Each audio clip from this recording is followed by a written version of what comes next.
All right, perfect. All right. What's up, everybody? I appreciate everybody stopping by here on this Friday night. We're doing a live draft, first round. Alrighty. Alrighty, guys, I'm going to mute here real quick so that I can tell you what's going on. We're doing a full first round mock draft with a bunch of different guys from a bunch of different channels. We're going to talk about them. I'm going to let them introduce themselves, and you're going to hear all that on their end right here, right now. It's all great content for everybody. So, Joseph, why don't you start us off? Yeah, I'm Joseph Camo. I have a channel called The Cardinal Rule, and as the name would suggest, I do Arizona Cardinals content. I've been a fan of the team since they moved to Arizona because I am that old, and had been doing this thing for a couple of years. And if you like Arizona Cardinals stuff or like the NFL and you just want to kind of get some analysis of the Cardinals, definitely check out my channel. All right, Dan. Coming at you with Dan Thornton from Lions Talk Live. We break down all the videos. Why did the plays work? Why didn't they work? We try to do pregame and postgame analysis of all the Detroit Lions plays. Let's keep you updated throughout the season. So if you want to break down why perhaps the TJ Hockenson trade worked for one team and, well, maybe not as well for the other team because we didn't get as many draft picks as I would have liked, whatever it may be, tune into Lions Talk Live and check out all of our content. All right, excellent. I enjoyed that trade. All right, Daniel, tell us about your Steelers. How's it going, everybody? I'm Daniel J. I'm from State of the Steelers. I also talk, obviously, Steeler football, news and coverage. I also cover the Steelers on another channel called Steel Curtain Network, formerly known as Behind the Steel Curtain. So if you're interested in our coverage, just check out State of the Steelers. I'm on there usually about 3-4 times a week. Once the season kicks off, I'm there almost every day. On Steel Curtain Network, I'm there on Mondays on a show called The Steelers Hangover. All right, awesome. And Stevie B, our fantasy football guy in the room. So you're a professional at drafting. Dynasty, yes. Mostly offense. I play in a couple different IDP leagues, but yeah, we're live. 3 nights a week answering questions, whether you're a beginner or an expert, just everything Dynasty fantasy football related. All right, perfect. And the last man, the man himself, Tigo, talking about his Jets.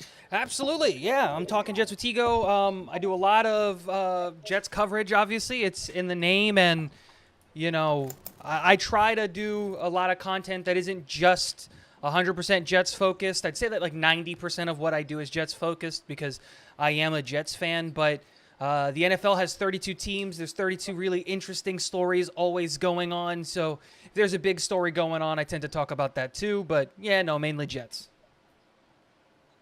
I feel your pain. The Jets are my AFC team, and most of my family is Jet fans, so I can relate to the pain of the Jets. But let's get into it, boys. So for those of you just stopping by, don't necessarily know what we're doing, we're going to be running through a first-round mock draft.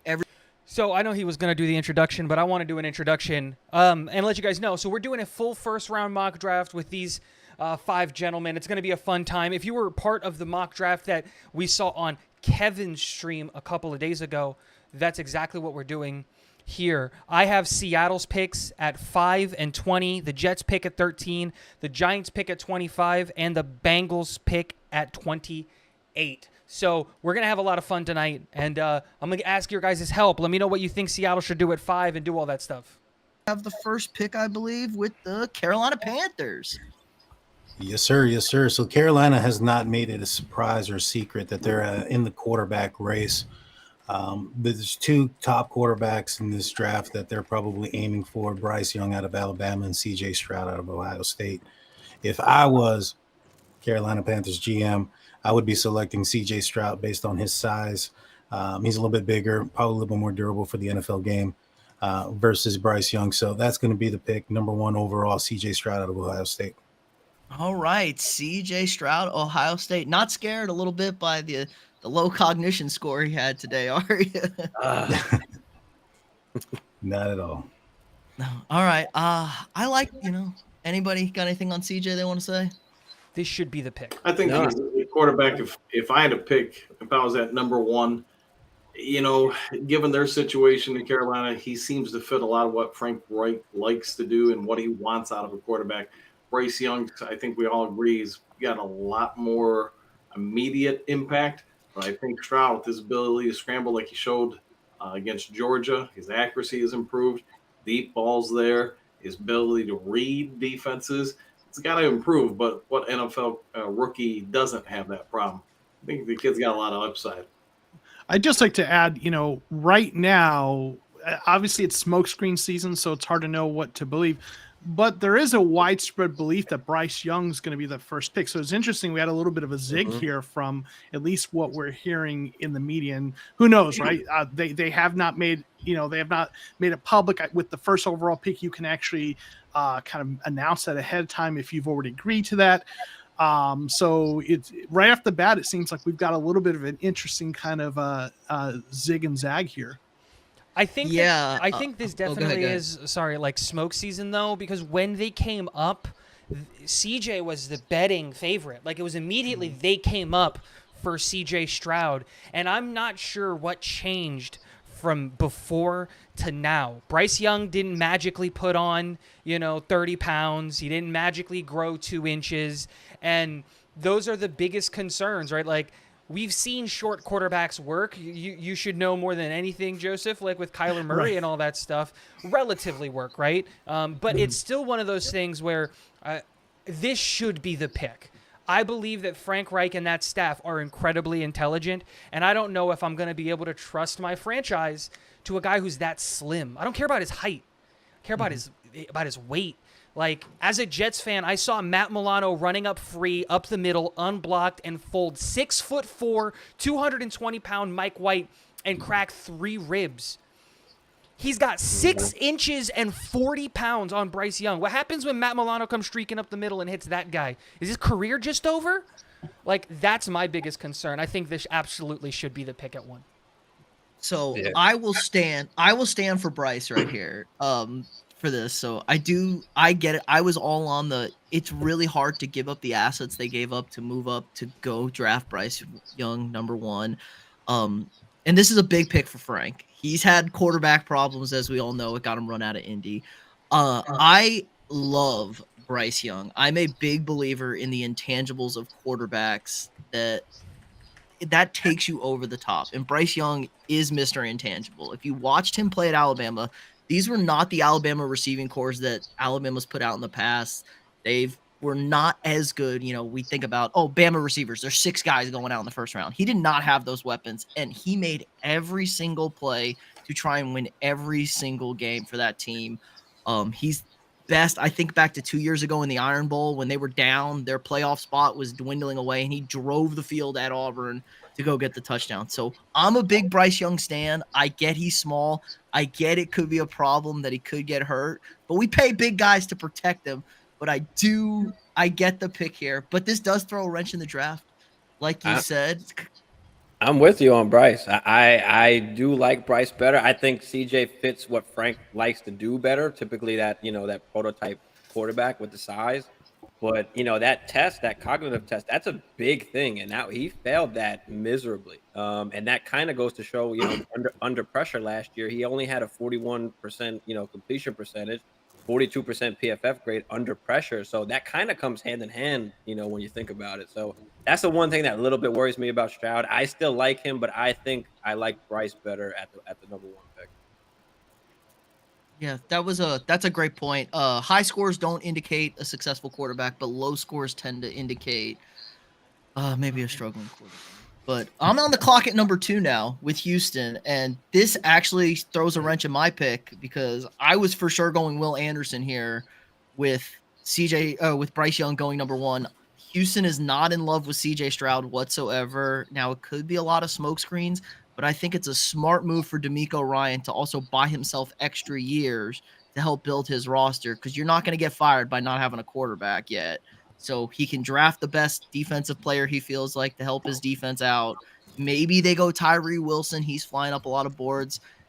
They're bad again next year, and they get one of those top quarterbacks because it seems like he's going to have a few years to rebuild this roster. So, but if Bryce Young's sitting here at number 2, I got to go Bryce Young. I think he fits that offense perfectly. They run the San Francisco offense. You don't get hit. You don't got to make too many complicated throws. Great on the play action. So I got to go Bryce Young here. I think we've said what we need to say on these quarterbacks now. So let's take it over to Joseph at number 3. And we have a trade. Yes. So, the Arizona Cardinals, I think it's the worst kept secret in the NFL that they plan to trade out of 3 if they absolutely can. I think they will probably have multiple offers, regardless of how the second round or the second overall pick plays out. And whether it's Will Anderson or quarterback as has gone here, I still think there's going to be teams that want to get up there, get ahead of the Colts, and not get left out in the cold with those top 4 quarterbacks. So the Raiders have traded up with the Cardinals, and at 3rd overall, we're going to go with Anthony Richardson. I think they trade up to get the guy who, is maybe a little bit unpolished in some ways, but has those physical tools that if you believe you can develop him, the upside is crazy high. There's risk with that kind of prospect. But with quarterbacks in recent years, really where it's gone from looking for NFL ready quarterbacks to quarterbacks who are toolsy and coachable. And that's kind of how you develop those elite quarterbacks like Josh Allen. So I think the Raiders go up and try to get one of those guys. Anybody got anything on Richardson? Joseph, I agree with you. I think there's a more and more going back to almost like an 80s trend in the NFL, where back then in the 70s, 80s, most quarterbacks are drafted. They spent a year or two basically tutoring, learning the system behind a veteran, and then coming into a starting spot. Anthony Richardson, AR-15, I think we all get he's got the athleticism, he's got the traits, he's got everything you and I and no coach can teach. But what he lacks is just game experience. He had whatever it was this past season in college, 13 games or whatever it was. So this kid's going to have to learn for a year or two how to read, how to react, how to manage the game. If he can do that behind that's my biggest concern is what happens when he does get caught. I think you got the opportunity to really have something blindside. Great return and value with this kid. Because again, he's got the stuff nobody can teach. Now, can you teach him for 2 years and get him ready? I agree with Anthony Richardson going to the Raiders. That seems like a Raiders type of pick. You'll go with a player with a lot of talent, all the intangibles.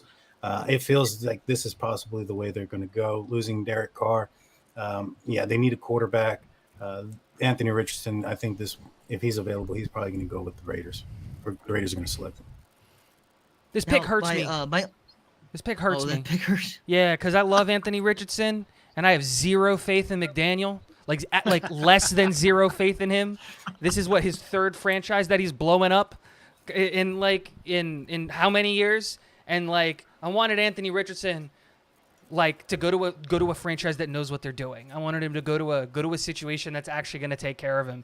Because the unfortunate truth is that we're going to see Anthony Richardson starting this year, probably week 5, after Jimmy G gets another injury from God knows what. Probably stepped on a ladybug and twisted his knee or something stupid. And it's just this makes a ton of sense, right? Because Jimmy G's contract is a glorified 2-year contract, and Anthony Richardson needs 2 years. But Jimmy G's not going to last 5 games, so then you're going to give McDaniels, who should have been fired, this kid who's an insanely high talent. He's not going to use him well. It hurts my heart, man. Yeah. I get it. The only hesitation I would have here is he going to dip back into the Tim Tebow pool right now, because that was his thing. That's what he sold his lot on. And Anthony Richardson is a very similar type guy. Obviously, way more athletic, way more possibilities, but man, can't complete a pass to save his life in college. Kind of like another Florida quarterback. But hey, maybe he did win a playoff game with Tebow. Maybe he's about this kind of stuff, these kind of moves. Yeah, they came at our expense. It happens. You can't. Oh no, one playoff tragedy for all those Super Bowl rings. I can live with that. All right, next up, the Colts. Stevie B, what do you got for us? The Colts, yeah. I mean, it's tough. I figured it's possible 3 quarterbacks went before me, but I don't see how we can just go in with only Minshew. So I think I got to take Levis. It's just rough with just Minshew there. And I don't even love the pick, but I almost have to. I mean, he's probably the guy that least amount of people love in these top 4 quarterbacks. But I think you're right. Whether you or I like him or not, and my friend Aaron Van Buren says no one wants Mr. Mayo in his coffee, right? But I think you're right that that's probably going to be the pick. That's everyone is talking about that they like him, and we may not like the pick, but it just seems like that's probably the most accurate pick you could make there. Yeah. Steichen is sold as this quarterback guru, right? And if you look at his track record, and I think even if, let's say, Bryce Young goes 1 and we don't see quarterbacks at 2 or 3, I still think Will Levis is the pick here at 4. When you look at a guy who has all of those skills and has that skill set, like if anyone's going to make Will Levis work at the next level, I think it's going to be Steichen. And don't forget, Indianapolis has a really, really good run game that they can piggyback off of that offensive line. They still have Jonathan Taylor there, so they don't need to ask Will Levis to do all the things that he was asked to do in Kentucky. He doesn't have to win with his arm. He doesn't have to run for his life because they literally don't have anyone on that team that matters outside of Will Levis at Kentucky, unfortunately. So I really like this pick. This pick, I think, happens no matter what happens 1 to 3. I agree with that. Let me ask you a quick question. Sorry. I just to get everyone's opinion with what's going on with Stroud. Let's say Houston does go Will Anderson number 2. Which quarterback do we think falls? Do we think it's Stroud or Richardson past 4? I think Stroud makes it to 11. Okay. Possible. It depends, honestly. I would have said a week ago if somebody traded up to 3 and they drafted Anthony Richardson, my jaw would have hit the floor instead of CJ Stroud.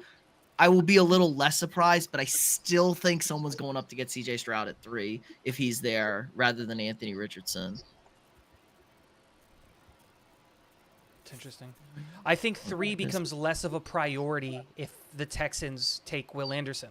Like if you're looking at it and you're a CJ Stroud guy and every report that you've ever heard is that the Colts are in on Will Levis and that's their guy, now Seattle becomes where the draft starts because you don't have to trade the assets to go up to 3. 3 is way more expensive than 5.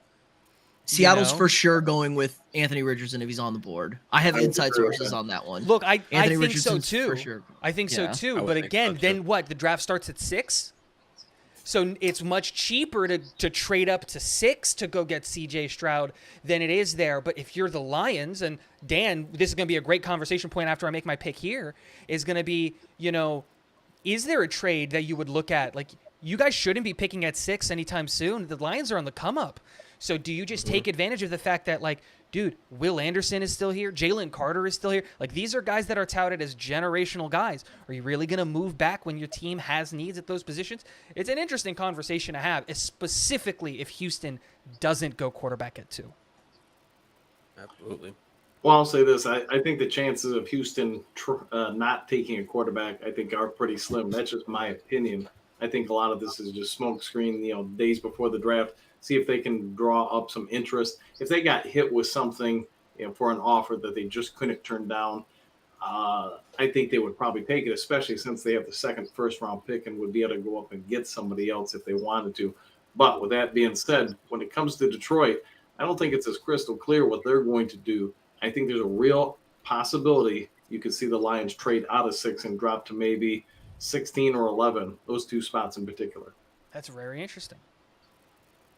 Yeah, could the Lions even go quarterback if the quarterback's on the board? Are they really sold, like, we have a squad, Jared Goff can get it done for us?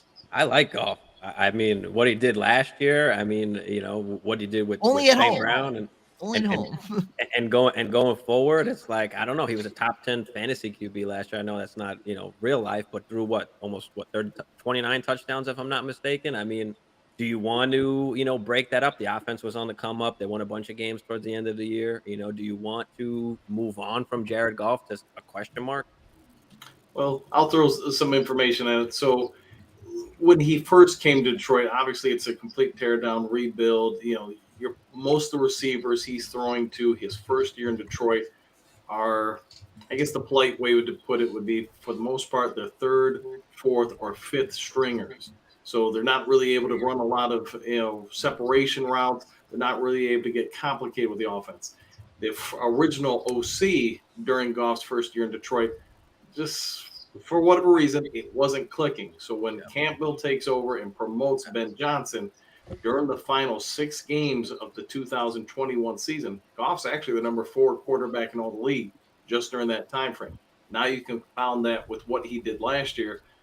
I don't think Goff's the problem by any means, but the real question would be if a premier quarterback is there, here would be the thing I would have to face if I was the Detroit Lions GM. Goff's got 2 seasons left, and after that, he's going to get somewhere, 40 to 50 million, we'll say, by today's standards.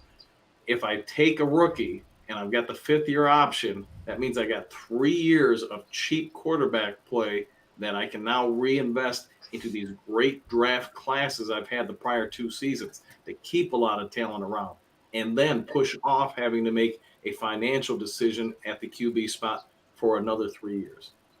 I've got this just theory, and it's just my little theory here about Goff and the Lions. I'd love to hear your take on it, Dan, as someone who covers, follows Lions closely.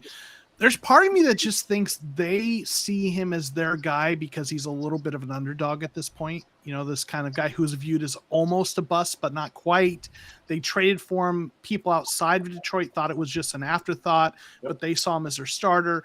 He buys into the culture there, and they see him as a guy who's a good fit for the culture. And maybe they stick with him as that underdog. He's our guy. What do you think about that?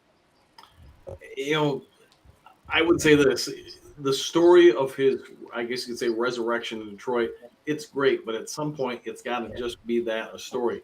Do you believe this guy is able to win you meaningful games, playoff games, and take your team to where you ultimately want to go, and that's the Super Bowl?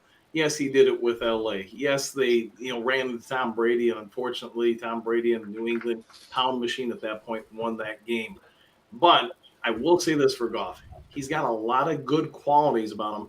I don't think he has many great or exceptional qualities.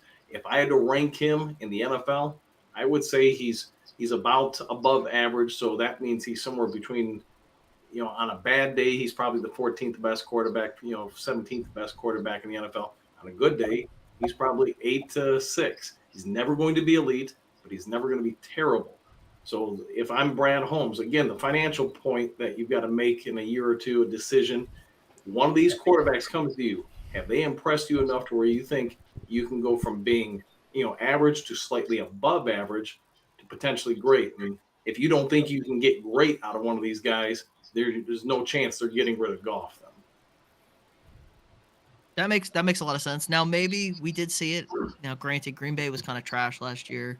He went up and he made a couple of big throws in that Sunday night game when they didn't really, they weren't playing for anything, and he won that game just to kind of prove a point. So maybe Goff has taken that next step where he can win some playoff games and not be carried by McVay. But I think you're right. It's a very interesting spot, and everybody's rooting for the underdog Detroit Lions. Even me, who's a Vikings fan, would not be devastated if Detroit got to a Super Bowl. It's not like Chicago or Green Bay.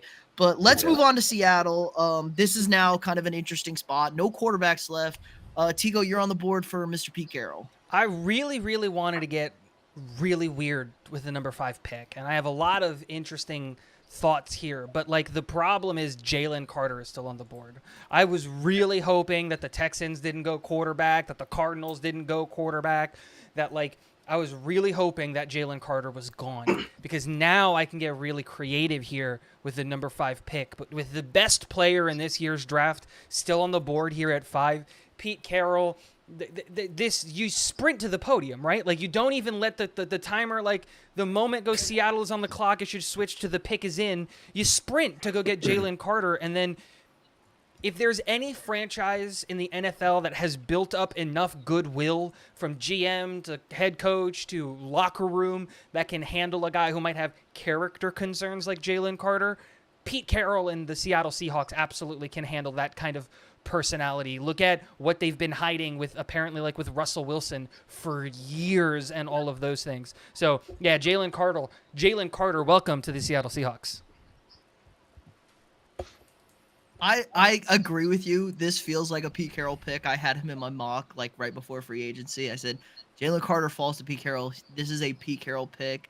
I think Tyree Wilson is a very kind of off the board kind of guy that could be the pick here for them. They go a little creative. I like your mindset with that because they do kind of come out of left field. I was gonna go even farther out of left field. It was gonna be weird. I was gonna take Peter Skoronski. If Jalen Carter was gone, I was gonna take Skoronski. Interesting. Well, my friend Aaron Van Buren in the chat is a trainer, and he actually worked, or I think interned at Northwestern, so he is a huge Skoronski fan. So you just made him happy. I love the kid, and can you imagine him on that offensive line in Seattle? Like just protecting Geno and doing all those stuff. They're gonna take an offense, like they draft via the draft, like through the trenches. They take the big uglies constantly, and then you bring him in and you put him in at left guard immediately. That's one of the better O-lines in all of football, including the fact that they got 2 tackles last year.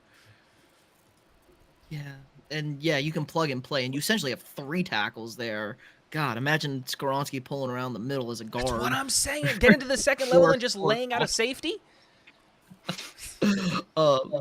Especially in that division. Did everybody like Jalen Carter? We worried. I know he's settled on his things. Is that a character issue about the accident at Georgia? Anybody's got concerns about? I mean, the Cardinals need defensive interior line help, and I haven't heard that they've done a meeting with him, and so I suspect he's off their board. And the general manager and coach have come in talking about how they want to build character and culture. And I know everyone says that, but I think with a new regime there, drafting a guy with those big question marks that early is kind of a bad look with all the things they've been saying. So I just, for multiple reasons, think the Cardinals, if he were still on the board at 7, I think they might still pass on him. Yeah, when it comes to Jalen Carter, I think there are some character issues there that have taken him off of some of the draft boards. Also the fact that he didn't want to meet with anybody that was outside of the top 10. Drew Rosenhaus had mentioned that he had spoken to a couple of teams that were outside of the top 10, and none of them were willing to move up to get him either. And so, that could be a smokescreen on its own. However, I think he's probably going to fall, but he's not going to fall out of the 24 top 10 fresh. either. I appreciate I think that. this is a good spot for him. I'm having a good time, man. Thanks for hanging I out. like the kid. If he was there at 6, if it was before today in Detroit, I think the Lions would have strongly pushed for him. But unfortunately, with the news of Jameson Williams, among other players, I just don't think he can risk the locker room having that much questionable decision makers potentially around. So, Campbell, Holmes have done a brilliant job in 2 years of resurrecting the Lions franchise that's been down for 30 years. So I think it's a great pick for Seattle. I think they've got the levity to be able to take somebody like that and bring them along. I wish today wouldn't have happened, because if he was at 6, I'd want the Lions to take him, but it is what it is. Seattle's going to remove that option from us. Okay. Well, you are here at 6 now, Dan. Let's see what you're gonna move on after today's news. A couple guys suspended, particularly in the wide receiver room. What do the Lions do here at 6? They do have 2 first-round picks, which is nice. I don't think it's really going to affect them at 6, but it could affect their decision-making in the latter part of the first round, either at 18 or potentially a trade up, depending on how the board falls. I don't think, based on what we know of what Detroit wants to do with defense, they're going to take, in this scenario, Will Anderson Jr. You pair him with Houston, Hutchinson, among others. That's just a lot of heat that he can bring off the edges and up the middle with some of their NASCAR packages. You're going to have to be able to contain Justin Fields for the foreseeable future. You're going to have to deal with Jalen Hurst. So any mobile quarterback, with the addition of someone like Anderson Jr., along with who they got last year and the year prior, they've got an incredible amount of ability to be able to put blitz packages out there and pressure on even the most mobile of quarterbacks. Anderson Jr. does not have any red flags about him. He seems to interview incredibly well. He seems to perform well. Yes, I get he had some issues last year with some more premier offensive tackles. But, every player is going to need to continue to improve. And I think, based on what we've seen from the Detroit Lions coaching staff and their ability to develop even late round talent, you got to believe Anderson Jr. is going to be able to come in and make an impact right away. I'm terrified now. I mean, that's a monster pass rush they're rolling out there with 3 elite guys that can go get after the quarterbacks, and they can draw it up however they want. You have to I think you have to go Anderson if he's here on the board. They did a good job addressing the secondary kinda needs. I wouldn't hate going secondary here, obviously, because they gotta cover some dudes in the NFC North. There are some guys out there that can fly and can get open, but yeah, I mean, Will Anderson's number 1 defensive player on some people's boards, so I was actually going to I ask get that, like, because you brought it up, Mhm. Pete, and I think it's a great question. I was going to ask Dan is like, how when you're comparing, right, like the guys that are in that tier 1 bucket that the Lions might take, how do guys like Christian Gonzalez and Devin Witherspoon in your eyes match up to a guy like Will Anderson? Because like on my board, Will Anderson's not even the number 1 edge on my board. But Devin Witherspoon is like by far and away the best corner, and with like the Jeff Okuda trade and stuff like that, and possibly being able to get a guy, at 18 in the draft, how do you, like, you personally and being in like that space, what are you hearing from Detroit in that sense of how they might compare a guy like Will Anderson to a Devin Witherspoon or even a Christian Gonzalez, who I think are premier players in this draft? Well, I think Anderson Jr. So with all the guys in the draft, this is just my opinion. I think you've got about 5 what I would say are elite players, and regardless of the positions, they're just above everybody else. Once you get past that, I think you've got about another 8 to 12, maybe 13 players that aren't that dissimilar if you were going to rate them. So while I agree with you, I think Witherspoon is an elite corner. I just think the drop off from him to say number 2 to 5 isn't horribly different. Anderson Jr., in my opinion, he is almost a twin of James Houston. I don't see when I watch them, they're bend at the ankles, their ability to contort and drop shoulders, use their arms to get off blockers. I think they're twins in almost every aspect of the world. Now, the fact that Detroit does not have great linebackers, you're going to put both of these guys at linebackers, and they're going to go into coverage sometimes, sure. But that's just an incredible, difficult task for any offensive coordinator to be able to say, hey, who am I going to double team block? Which one of those two? Or do I have to double team block Aiden Hutchinson, Romeo Quara, who came back from an Achilles injury last year, Charles Harris, who was out almost all the year? You're going to be able to put a ton of pressure anytime somebody gets to second or third and long. That, man, I just feel sorry for people having to guard them. You can only leave so many guys in the block without sending nobody out on routes. And that's going to be the problem, I think, for most offenses that Detroit will face. Yeah, especially the offensive lines in the division, not great, especially in the interior. So Will Anderson coming in hot from the middle there would be a problem. I know Minnesota, we have 0 interior offensive line. Green Bay kind of struggling with that. In Chicago, they don't have anybody on their football team at this point. It feels like. So yeah, that's a disastrous pick. All right, now it's 7. Joseph, you Cardinals are on the clock here at 7. Okay, so there's a couple different directions, that we could consider here, taking into account team needs, who the team has reportedly met with. They've met with Witherspoon. They've met with Tyree Wilson. They've met with a bunch of tackles, like a lot of tackles, though most of them are guys you expect to go mid to late first round. I think they're anticipating the potential of a further trade back when they're looking at those tackles. So do you go cornerback? Do you go edge? Well, those are both very deep positions in this draft class. So, normally you'd say, well, if I have these 2 positions, they're kind of a comparable player. Let's say Witherspoon and Wilson. Do you look at which position is deeper and then defer to the other? But they're both deep, right? I think, though, in this scenario, if this is what they're presented with, I think Cardinals look to go with Tyree Wilson. I think they maybe don't necessarily even expect him to still be there. I think he's a good fit for what Seattle likes to do. I know, Tio, you're talking about Seattle, just the crazy stuff they do, and it wouldn't shock me if they took him. But with obviously Jalen Carter's where you went, which makes a lot of sense too. But I think the Cardinals overall are happy to see Wilson still there, and they run to the podium and take him. Great pick. Yeah, I read this week some people have him as their number 1 edge rusher. He's flying up the boards. kind of you got him up there, kind of not so quietly, maybe a little quietly, which is interesting because we've seen a lot of defensive guys from Tech just really not do anything that have been first round picks that have kind of struggled a little bit. But I mean, hey, if they pass the football a ton in the Big 12, so you got a lot of pass rushing reps on you to go get after a quarterback here. So I think you're right. Do they go Jalen Carter if he's sitting here, which could be another spot, another guy who's possibly here? No, you're not thinking so because of the issues possibly. So that would put them in a real tough spot if Carter's sitting there and kind of. It wouldn't shock me if they traded back again, Yeah. though.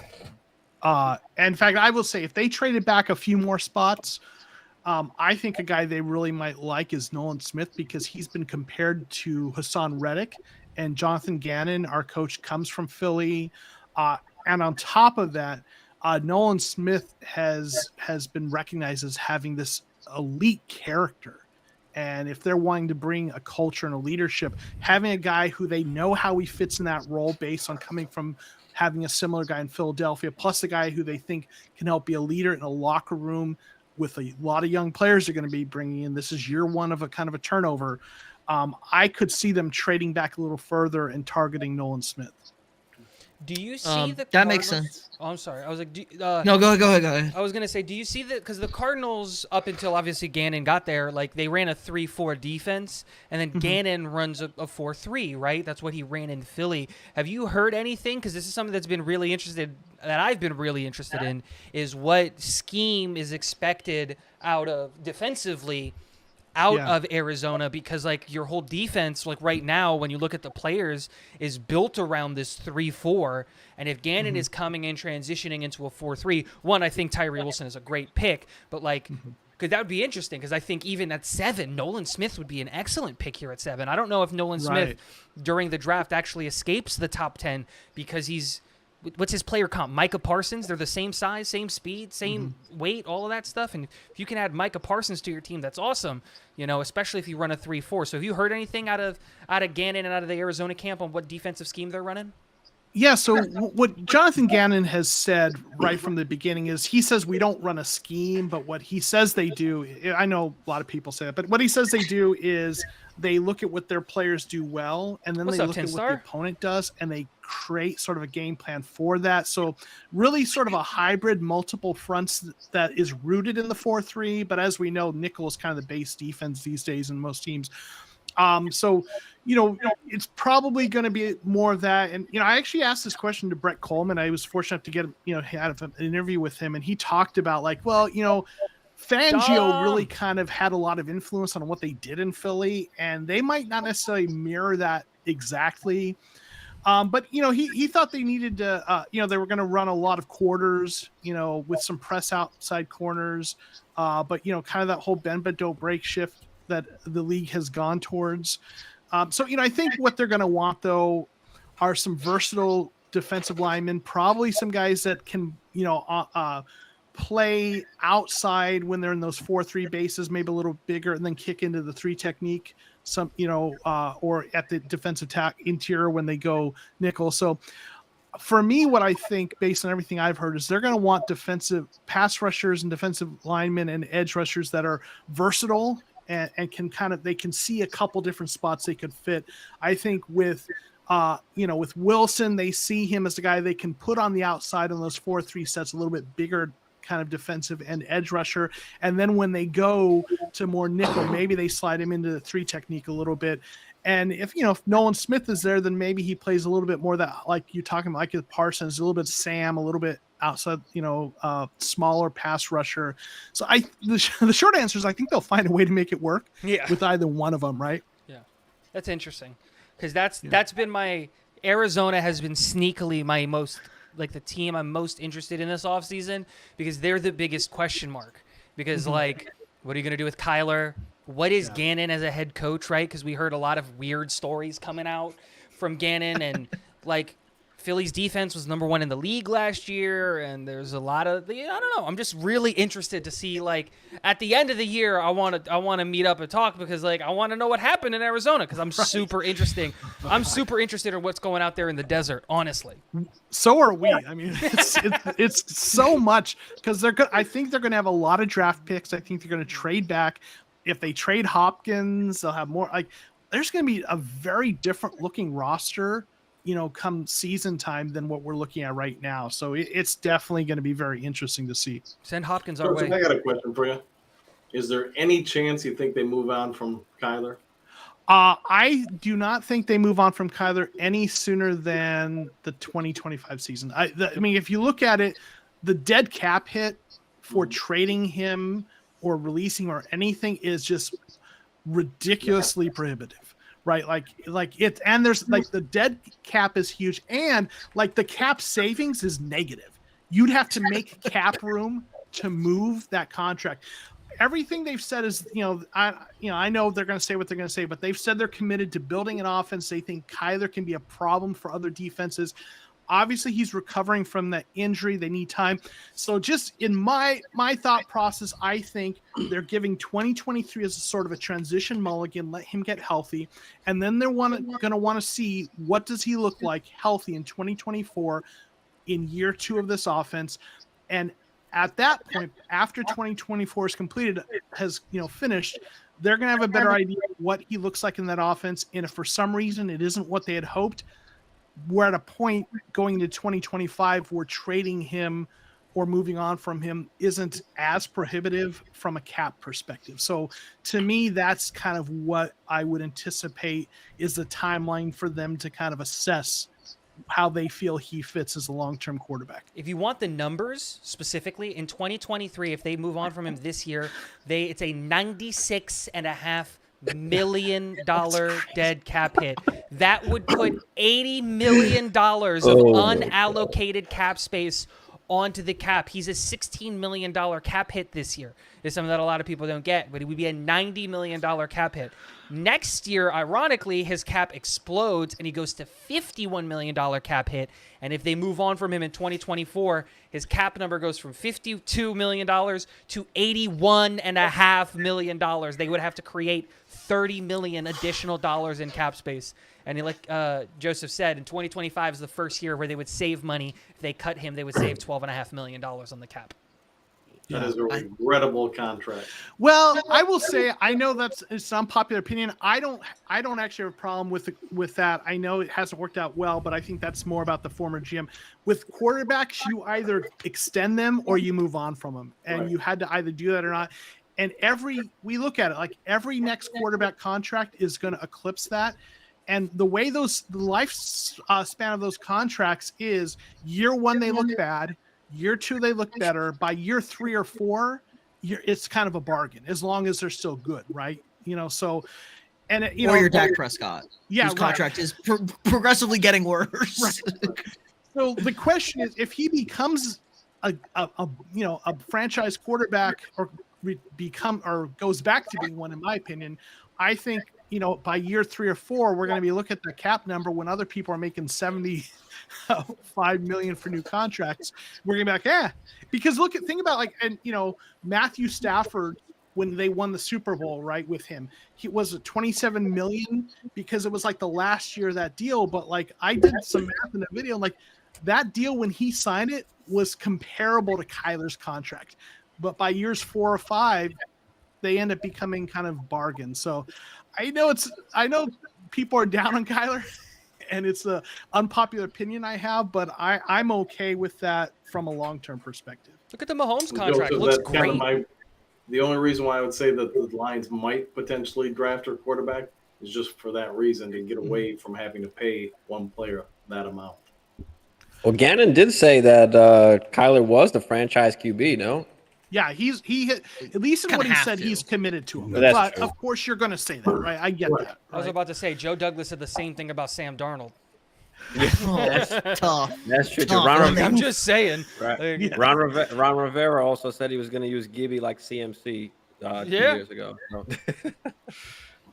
Yeah, I know Tigo talking about that Mahomes contract. It doesn't matter. We're all futile when Mahomes is like the 10th highest paid quarterback next year, and we're just all gonna keep losing to them when they can buy other people. But all right, let's move on.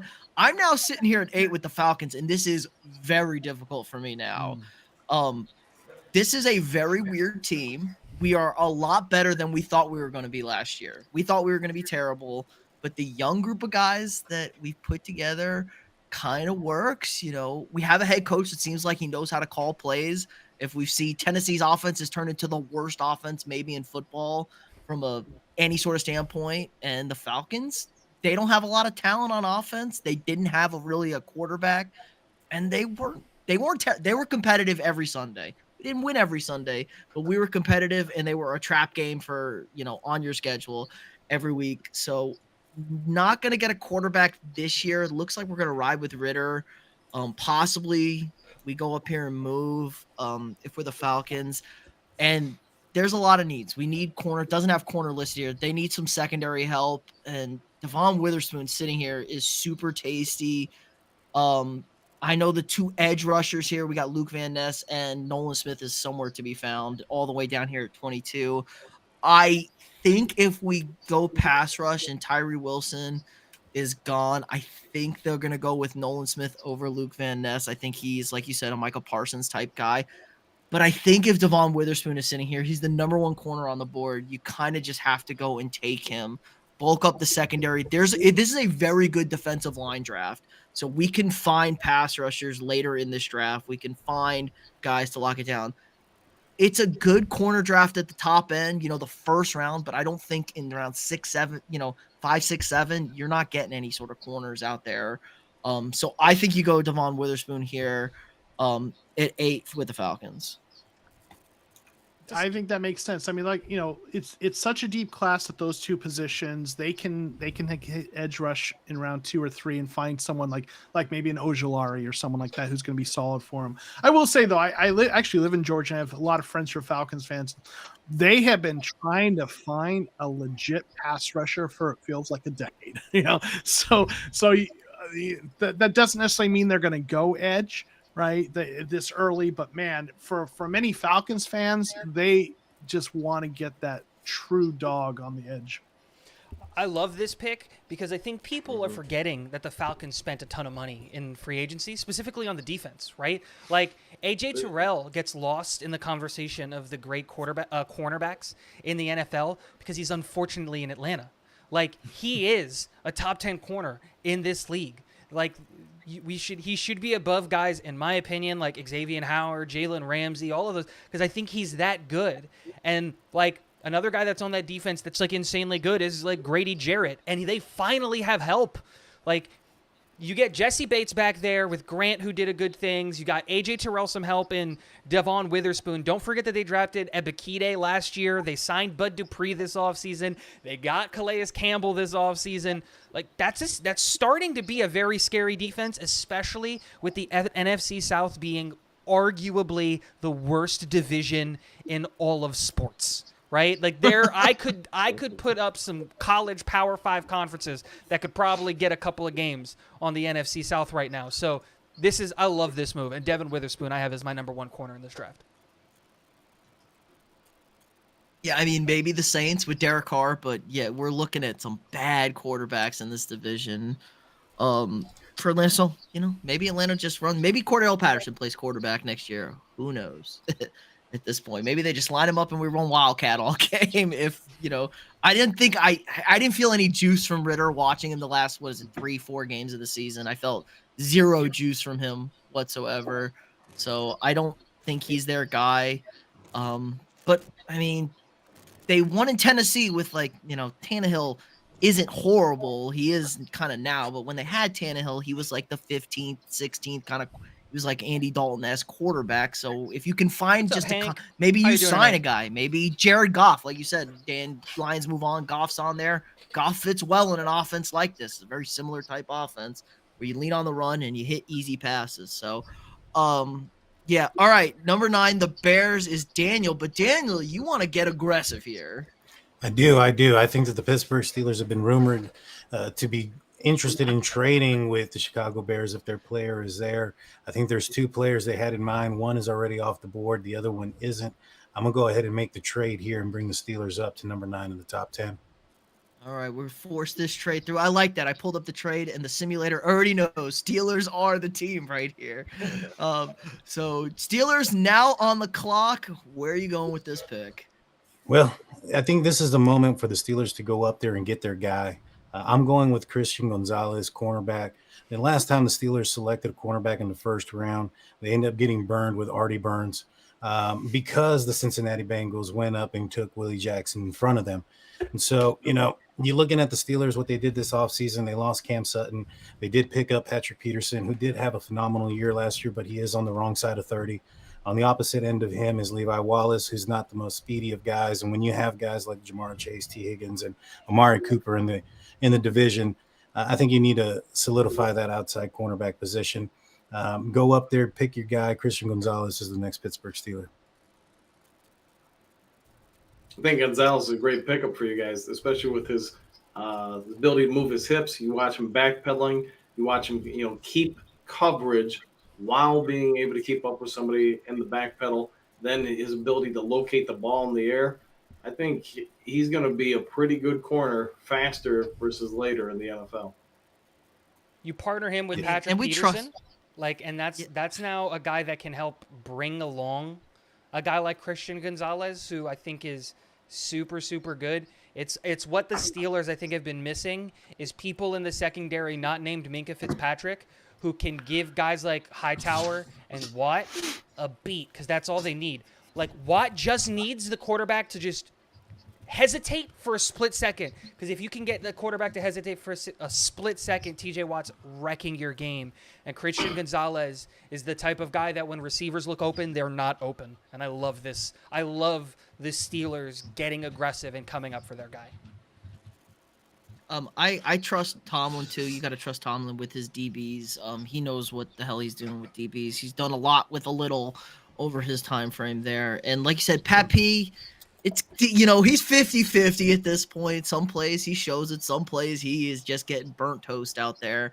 But he's a great locker room guy. There was not a negative thing I heard about him in his 2 years in Minnesota. Everybody seemed to love him. So I think this is a good spot. And I like it being aggressive. They kind of stayed put. They weren't hyper aggressive to go get Kenny Pickett too early. I liked what I saw from Kenny Pickett. Got a Pickett and Pickens. That's a good combo right there. T-shirts galore. Got to figure out the running game a little bit, obviously. But I agree. Defense is Pittsburgh's MO. And they if they're going to move up, they're going to go up and get their defensive guy. Dan, quick question. Obviously, you're Steelers guy. You're covering that. What are your reactions to all of the reports that you see about Matt Canada not being involved in the draft process because the GM and Tomlin don't trust him? And I have a bunch of friends that are Steelers fans, and we were having this conversation the moment this season ended that the first name that should be announced on Black Monday as being gone should have been Matt Canada. He should have been fired. There was no reason. What are your thoughts on them bringing him back? And now all these reports that you're seeing, I was seeing that he's not even involved in he hasn't gone to a single pro day. Everybody else on the Pittsburgh Steelers staff, running backs coach, wide receivers coach, O-lines coach, but he hasn't gone to a single pro day. What are your thoughts on all that? Well, in previous years, the offensive coordinator really wasn't the main focal point as to where the Steelers were going to go. As far as where he showed up, whether it was Matt Canada last year or if it was Randy Fichtner or whoever it's been in the previous years. To me, I think that Matt Canada gets a lot of flack, but there's a lot of context that goes along with that. Last season you're coming off of the, future Hall of Fame quarterback Ben Roethlisberger into Mitch Trubisky. And, you go into that entire offseason, that training camp, and Mitch Trubisky was quarterback number one at the height of the worst part of the schedule going into Buffalo, Miami, Tampa Bay, Eagles. You throw in a rookie quarterback who himself stated that he didn't have much opportunity to talk with the offensive coordinator. That offense was going to be simplified. You also had the offensive line not gelling too much in the beginning of the season. Najee Harris was coming off of a foot injury as well. And so the Steelers had two critical pieces in the interior offensive line change with Mason Cole and Daniels, they needed some time to mesh. And as we saw that throughout the year, that offensive line began to build together, and that running game became something towards the second half of the season. Pickett entered the season at the hardest part. He had a couple of picks. I mean, there was the people were saying you can't spell Pickett without pick, right? And so that was a real thing in the beginning part of his career. He then ended up going 7-2 down the stretch, only throwing one interception and winning 2 games on his arm on two, against the Raiders and against the Baltimore Ravens. So in my opinion, based on where they were coming from, I didn't think that you're going to open up the playbook and be extremely imaginative early on in Pickett's first few starts. And I think that we're going to be able to see that change coming forward. Also, I think the Steelers are going to target offensive tackle maybe a little bit later in the second round and give him a little bit more protection. Dan Moore, he's going into his third year as that left tackle. He kind of, had a sophomore slump last season. It wasn't the sophomore jump that we were hoping. But, when it comes to him being a former 4th-round pick, I don't think the expectations were there for him. He was going to be a guy that was raw and that was going to need time for development. And I think he's on the right track. The opposite side, on the right side with Chukwuekorfor, we know what he is. He's been there for 6 years. I think that when you're trying to acquire a right tackle, it's probably a lot easier to do so in the second round than a left tackle would be. And so, in my opinion, I think they're going in the right direction. And Matt Canada, it's going to be time to put up or shut up at this point. There's not going to be any excuses. So if he comes out flat this time around, the Steelers aren't a team to fire coordinators midseason. They did pick up Glenn Thomas as a offensive coach assistant, so I can foresee him possibly being the guy taking the reins over if Canada continues to stumble. However, that running game that he was able to put together, really became the identity of the Steelers in the second half of the season. And I don't think you want to kind of scratch that away, especially after really only giving him half a season with Kenny Pickett as, the guy, and really to sit with him and see what he likes, dislikes. And so I think a lot of fans were just a little bit overzealous and ready to jump the gun, so to speak, and not really look at it in full context. But I do think he is on the hot seat. At the end of the day, the business is winning, and the Steelers, that's what they're going to need to do. And if they don't put up points on the board, they're not going to, and he won't be a member of the Steelers, after this upcoming season. But I think this is an opportunity for him to show what he has and his, what he's able to put down on the field as far as imaginative plays. But I do get the reasoning behind why so many want him canned. I'll be honest, I was one of them at first, but I had to sit down and look at it from a bigger picture and take a step back and realize that he had a lot of hurdles to overcome, a rookie quarterback, and a lot of new pieces as well. I mean, you also look at the other side, the other players. You have a second-year running back in Najee Harris last season, a second-year tight end. Deontay Johnson's been there a while, but he's not been as consistent as you want. George Pickens was a rookie, so there was a lot of youth to this team. There's no way you could have opened up the playbook as early as you probably wanted to. But this is going to be a true test this season for the Steelers offense. All right, let's roll on into pick number 10. Stevie B, your defending NFC champions, Philadelphia Eagles, picking in the top 10 because the New Orleans Saints don't know how to trade last year in this draft. And you got a shiny, I shouldn't say new, but you got a shiny, expensive quarterback now. So what are the Eagles doing here? This one is tough. I mean, Skoronski is up there. I mean, they do have Lane Johnson. He's getting a little older, but I think he's signed to like 27. So it's not like a must to go there. You still got Van Ness on the board. You still got Nolan Smith on the board. And then, of course, Bijan Robinson. But I think with Miles Sanders running for 1,300 yards next year, you don't necessarily need to add a Bijan. But it's tough because they could go Bijan. But I think I'm going to go with Nolan Smith here at this pick. Let's go. Although Nolan Smith, very slept on, PFF, not the best rankings. I agree. They lost a lot on this defense that I don't think is getting enough talked about. This was one of the best defenses in the NFL, and they lost 3 guys on the defensive line, I believe. So this couple is linebackers too. Yeah, this is a big need for a creative defense that rush. They change up looks, and Nolan Smith is that plug and play kind of, joker that kind of goes anywhere, and you can put him anywhere and get after the quarterback. Yeah, the only thing I would wonder with that is he a redundancy with Hassan Reddick because they're kind of similar? I wonder. I mean, I agree with going after edge. I wonder if they would look at someone more like a Van Ness or a Miles Murphy, just based on maybe a position where they might need someone to fit that role a little more. I don't know. What do you guys think? Yeah, I think I mean, Hassan Reddick is go ahead, young enough.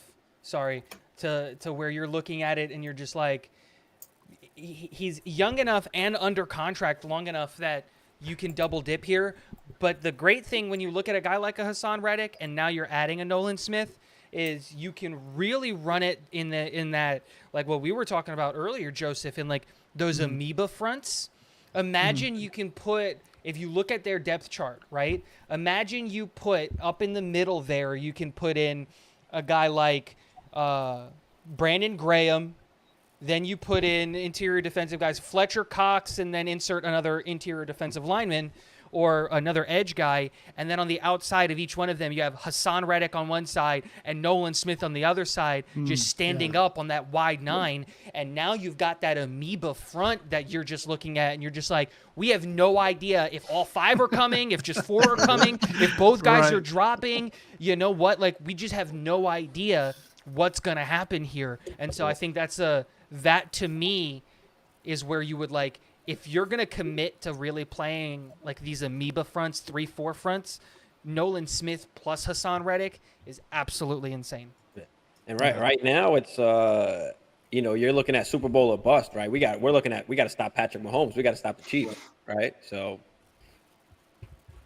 yeah, and I mean, God, what they have 3 guys double-digit sacks last year. Like, they get sacks from every position, so they can scheme anybody to get open, and sometimes you don't even need to scheme. So I actually really like this pick for the Eagles, which is unfortunate. Could they possibly go wide receiver here? Like, take the number 1 wide receiver, and then you just have an offensive juggernaut with 3, potentially 3 1-type receivers now. You're going to have to pay Devontae Smith here in a little bit, and I think he's one of the best number 2s you're going to find. So maybe if you're not all in on paying for him, you could find his replacement. I think a Quentin Johnson in the slot would be nightmare fuels to game plan against, because that's a big, fast receiver. Or if you want to put Devontae in the slot and, let that little man work his magic. Can you imagine I could see Bijan? the Eagles go. Can you imagine Bijan on this team? that's what I was. That's That's the another move. one that I was thinking. To take, to stop maybe even Mahomes from getting the ball so much. You can run the ball a lot more. They want to run the ball. So I was really considering Bijan here, but Well, Miles Sanders went to Miami. Carolina, didn't he? Carolina. Yep. Yeah. So they mean it. I'm one of the people who doesn't believe in taking running back first round from a roster building perspective, but I also think if you're a team that is really a good team and you do that in the short term, it can help you put you over the top. So if you're that kind of team, I'm not going to hate it, even though it's against my roster building philosophy. So the idea of them going Bijan would be scary. And they don't really have many holes. But here's a fun stat that I saw on Twitter that absolutely blew my mind, and this is the biggest reason why I don't think the Eagles will take Bijan at 10. Did you know that if Bijan gets taken in the top 10, he will become the top? He will, depending on where he goes, he will be one of the top 10 highest paid running backs in the NFL because of the rookie wage scale. That's how little the NFL values running backs. But it's like Joseph said, at 10, you have no business being here at 10. You have no business being here at all. Let alone having 2 first-round picks, and you shouldn't. This doesn't exist. This is a massive luxury. Right. It's house money, right? Exactly. So And Bijan is so clearly the number 1 back. I think most years I'd lean with you, Joseph, where we have good backs, not really great backs. Bijan feels like a great back. I mean, he could be a plug-and-play kind of guy that possibly wins the rushing title next year, especially depending on the team. Now, I will say Philadelphia, Sirianni has a real knack of just pulling out his best back. Like, Miles Sanders didn't get touches when he needed to get touches, particularly in games that they were losing. And I don't know. They have a weird back rotation there, so he's probably not big on the elite slicing back, but God, that would be scary for that one. But Look let's what move to Brees Hall Tennessee did to, now. real Oh, quick. Look what Brees Hall did to the Jets before he went down. Like, yes, I'm just saying, you get an elite running back into a team who's already elite. I'm just saying. but they got Brees pretty late though. On top, I shouldn't say Brees. They got Brees in the second round, so Yeah. didn't they? Yeah. So maybe there. I mean, there's a couple But- of guys. I mean, how about a Devon A-Chain from A&M, like a pure speed back that just. I mean, they run that zone offensive blocking scheme on top of it. Like, that's a better Miles Sanders, if we're being honest here, which could be a real pain in the ass to deal with. Even if you want to, I could see the Eagles run an option with Jalen Hurts because Sirianni's just kind of a weird guy, and he doesn't really care about that. But let's go to Dan at Tennessee here at 11, who don't have really, they kind of are the losers of this draft right now if they're stuck at 11, I think. I think you're right. In an ideal situation, I think they're going to be looking for more trade possibilities. But I'm going to throw you a little bit of a curveball here. And Hendon Hooker. Oh, Wow. I like it. Let's see if I can find. Oh, I Here we hate this go. pick with every I fiber of my like being. that, Hendon Hooker. We're going ultra aggressive. I love this. Oh, I hate it. And here's the logic behind it. Obviously we all know Tannehill is not as favorable with the current brass as he once was. He doesn't have the arm strength. Not that he ever had great arm strength, but Hooker does have a lot of the measurables that nobody can teach. So you look at his ability to read, and I get Tennessee The whole ran staff, a Jay very Claus. quarterback-friendly The offense whole last staff. year. You fire But you're everybody. going to sit him with Malik Willis for a year, basically, because Hooker's going to need some time for that knee to get right and get some stability back in it and just get confidence back in it. Can Malik Willis still be something? We'll wait and see. But you've got two guys who are going to be competing to replace Tannehill after 2023. And I'll be honest, you could see Hooker go really from here to the end of the first round to the early part of the second round. How many teams need a quarterback still? They're not going to be many, but this is one of the ones. And I got to imagine if I know that, one of the few other teams around that still would potentially take him would be Washington, who's just a couple picks behind you. Now, I would like to note that, in my opinion, Tennessee is probably one of the teams I think is most likely to trade up to number 3 with the Cardinals. Obviously, I did the Raiders trade because I had both those picks. It made it a little easier. But, outside of this particular thought exercise we're doing, I think that the Titans trading up and taking one of the whichever quarterback they like best is also something that is high on the list of possibilities. If you guys remember when we were talking about the Detroit pick at 6, I mentioned that I could see if one of those quarterbacks goes and lasts to number 6, Detroit and Tennessee are a real strong trade possibility. Fire the I whole think staff. Fire everybody in Tennessee if they make this pick.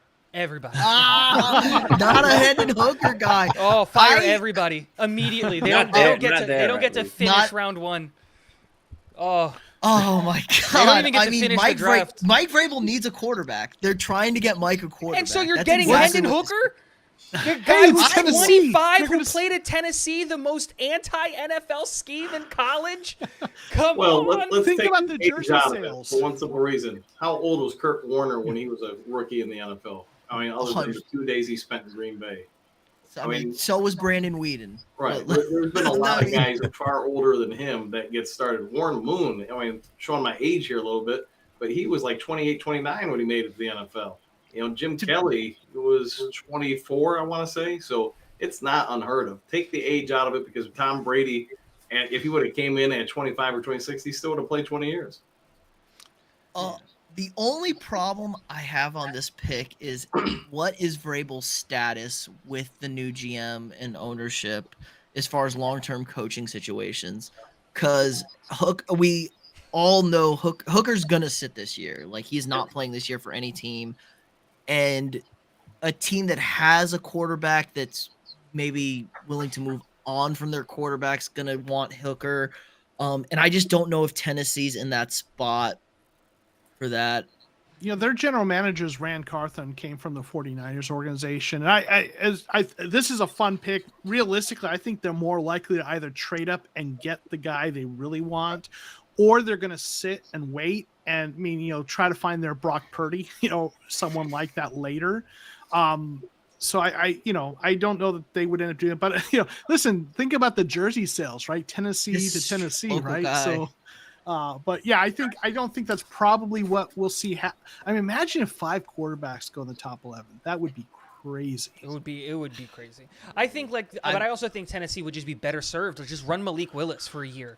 Really just feed him to the wolves. And if he comes out successful, like that's great. Like you have a guy that you found in the third. And if he sucks, take Caleb Williams or Drake May next year. Like it's a win-win in either situation. Yeah, I think they're out on Malik Willis, definitely, from what I've read lately. That's why they're trying to get real aggressive to move up here. I think, Hooker, they go Hooker here. If the quarterbacks are gone, let's say they can't get up, because who knows what the assets are that they would need to move up. It's not like they have a shiny wide receiver that anybody's going to want, really, that they're willing to move off of. Maybe somebody will take Derrick Henry and picks to let them slide up for them, but Derrick Henry's expensive. I just don't think Vrabel maybe gets the assurance if they have Hooker waiting to start next year. Whereas if he doesn't and they're terrible, okay, cool, Malik Willis, you fed him to the wolves and you're picking at 2 and you can get Drake May or Caleb Williams. I'm unemployed. So that's my only thing here. It's kind of like Nagy and the Bears with Fields. They went all in to go up and get Fields, and he still ended up unemployed, even though Fields showed positive signs. So I like this pick a lot from a fun aspect, because this is super the fun. draft is, people are always very conservative in their mock drafts, and the draft is never conservative. It is never chalk whatsoever. Look at this. We're at 11 and not a single offensive lineman is gone. I'm sitting here at 13 and as the Jets, and I'm laughing. I'm so happy right now. I'm going to get to pick the offensive tackle that I want at 13. Make it happen, boys. You definitely are, because let's go to 12. Now, I'm back on the clock with the Texans. Thank you, Deshaun Watson, for this pick number 12. Cleveland, you were so good this year. Massages and all. I just took a quarterback. I got to get my quarterback a weapon. And I think this is a run the card in. I do think Jackson Smith-Njigba is the best wide receiver in this draft, but you just can't not go with Quentin Johnson here as the Texas kid. That's the pick for Houston. He's a big body, sure-handed receiver. He can catch the football. He's kind of surprisingly fast if you watch him in that semifinal. I mean, he caught a 5-yard slant and took it 70 yards to the house. For a big body guy, safety net, get my quarterback weapons. I could also see possibly going tight end here. If the wide receivers get scooped up before them, just get my quarterback weapons. If we don't have a quarterback here, we're going defense again. We're going defense. We'll go Kalijah Cansey. If we go Will Anderson or something like that with the first pick, and just load up on the defense, let Davis Mills die on the stake next year. Pick Caleb Williams number 1 or Drake May at number 2. And all of a sudden, DeMeco Ryans has a powerhouse in a division that you don't fear the Colts, you don't fear the Titans, and the Jag. It's the Jags and then the Texans really quick again. So I think you got to go wide receiver here with my quarterback. Yeah, I don't mind. I like JSN better than Quentin Johnson. There's a couple concerns with Quentin Johnson for me. His ability to get off of press coverage as such a big guy is horrible, and that I don't particularly like. The other part I don't like is his contested catch ability. For such a big guy, his contested catch ability is not that good. And he catches the ball with his body a lot more than with his hands. Those are some of the things that really concern me about Quentin Johnson. He has a ton of upside without a doubt. And of course, those things can possibly be worked on. But I just prefer JSN a little bit more. But I'm not mad at the Quentin Johnson pick. Yeah, I totally agree. I think JSN he is going to be, whatever team he goes to, the quarterback's best friend, because the best quote I've heard about Jackson Smith-Njigba is that he's not going to run the route that you call on the play sheet. He's going to run the right route.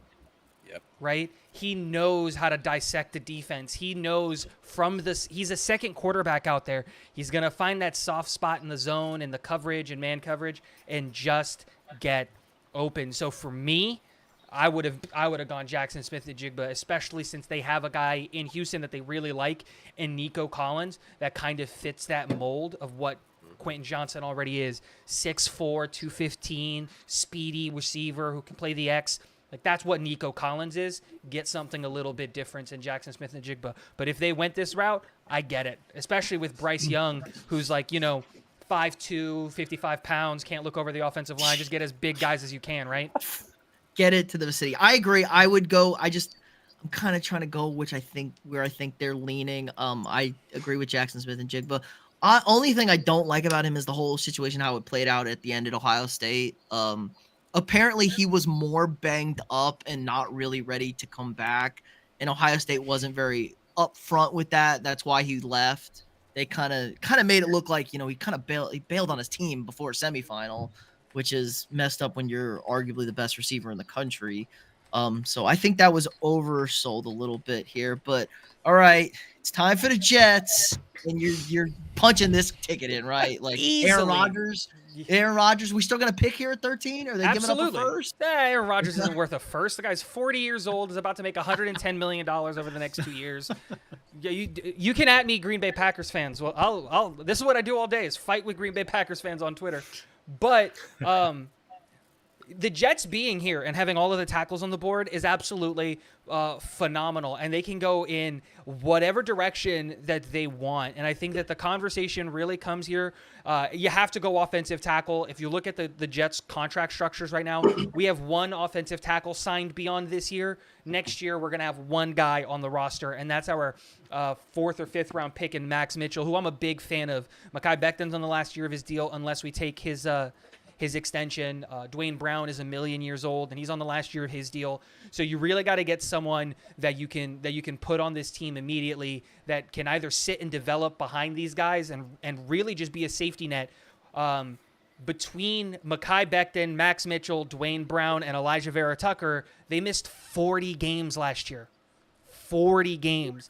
And so while I am a big believer in a guy like Mekhi Becton and Dwayne Brown to be able to play all year, I'm not going to risk it, especially with going and getting Aaron Rodgers. I'm going to get the guy who's the number 1 tackle on my board. I think this might surprise some people with all 5 of these guys here. But I'm going to take the Georgia kid, Broderick Jones. I think in 2 years' time, 3 years' time, when we're talking about the best offensive lineman in this draft, arguably maybe the best player in this year's draft, I think Broderick Jones is going to be in that conversation. The biggest concern that people have with his game is how raw he is. He only played 16 games at the next level. But let's be honest, being on a practice squad at Georgia is like being on another top 25 school. I know for a fact that the practice squad at Georgia can probably be a ranked school in college football. And that's not a thing. He is so silky. He is so smooth. He is, in my opinion, by far and away the best offensive tackle prospect in this draft. And if you're the Jets and if you're Joe Douglas, you're laughing when you make this pick. I'm actually surprised all the tackles are here at this point, and it's I get it. I probably would have went Skowronski here just from a more polished type person, especially, I mean, Jets are this year, next year, right? For the window with Rodgers, like maybe Rodgers plays 2 years max. I could see before he floats off onto a acid trip or wherever he goes. So the Jets are win now. But like you said, SEC pass rushes, Georgia pass rushes in practice are hell.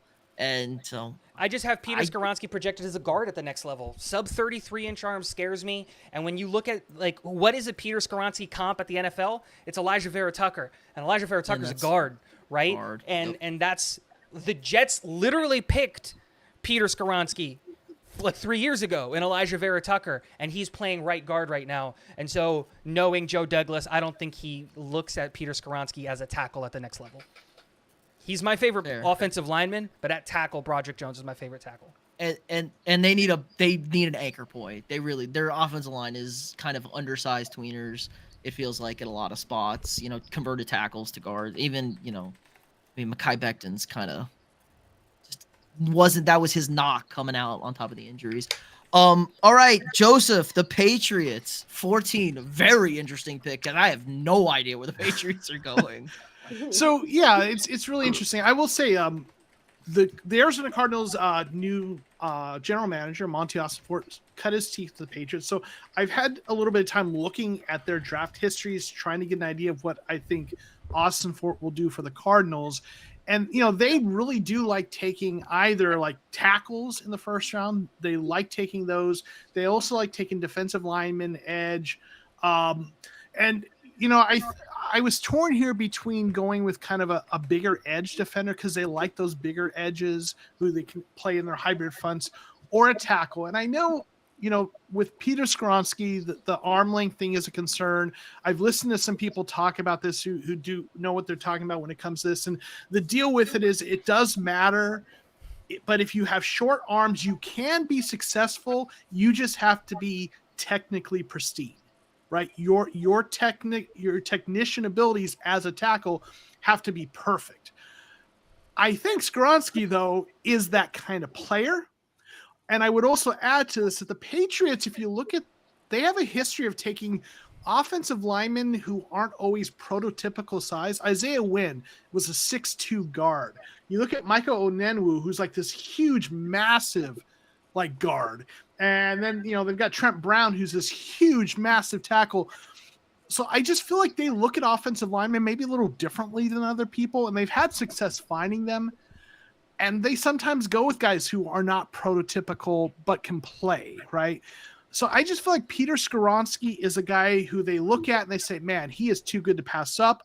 We think he can play tackle, but if he doesn't, fine. He'll be a Pro Bowl guard for us. And I think they make that pick, and they are excited about it. Oh, I was going to see if you maybe wanted to trade away the pick, but he made the pick. Yeah, I think they sit here and they thank you very much and say no interdivision trade for you. So, I wasn't talking about the Jets. I was thinking Seattle might want to come up. Oh, okay. Interesting. Seattle go tackle. Yeah, again. go Peter Skoronski. Oh. Maybe. Wait, does Seattle need it? Well, They need a guard. No, they drafted two tackles last year. They play him at guard. They're fine at tackle, but yeah, guard. Okay. I don't know what Pete doesn't like trading up though. Neither does New England doesn't like picking at their own spot. They like trading back. They do like, and the so does Patriots Pete. like trading back. Nobody likes trading up here. I like this pick a lot, actually. I think this is a very New England type pick. Northwestern guy, Belichick. I need guys with 10,000 IQ. And Bob and Mac Jones seem to be BFF, so they're going to try and make it work. All right, who's up? The Pack. Stevie B with the Pack. What do we got? Oh, man, it's a tough one. I'm looking at Van Ness. I'm looking at Michael Mayer. I'm looking at JSN still on the board. I would, even though they're not known for drafting wide receiver early, now that Aaron Rodgers is gone, they might want to help out. Their young quarterback. I'm gonna go JSN. I'm gonna go JSN. I like him, there with Christian Watson as well. Give your young quarterback some confidence, some guys that he can work with early. So yeah, I'm gonna go JSN here. Love it. This is the biggest FU to Aaron Rodgers, and I absolutely love this pick. Yes. Okay, so the Rodgers relationship has deteriorated to so much. They flat out hate each other, and they would do this just to stick a finger to Aaron Rodgers. I absolutely love this. He's pick. never thrown a touchdown pass to a first-round wide receiver ever in his career. And then the year they move on from him, boom, first-round wide receiver. I love it. I love exactly what that is awesome. Oh my God, I love that pick. And I think someone from my chat, I think this is hilarious. Johnny Jimenez in my chat, I'm also streaming this, said Rodgers just threw a chair into the darkness. That's awesome. And then joined it. Oh my God, he actually is going to go on another retreat during the draft, so he doesn't have to see this. But when he comes out, yes, he'll be blaming the Jets for not taking another receiver, even though he made them sign 50 dudes that were 100 years old. We just walked away with the offensive rookie of the year and brought Lazard in. What more does the guy want? It's Aaron Rodgers, okay? Yeah, so Aaron Rodgers. Offensive rookie of the year. He's too picky, okay? Don't let that. All right, I got the Commanders here. Another very awkward spot, an awkward team that won way more games than they were supposed to.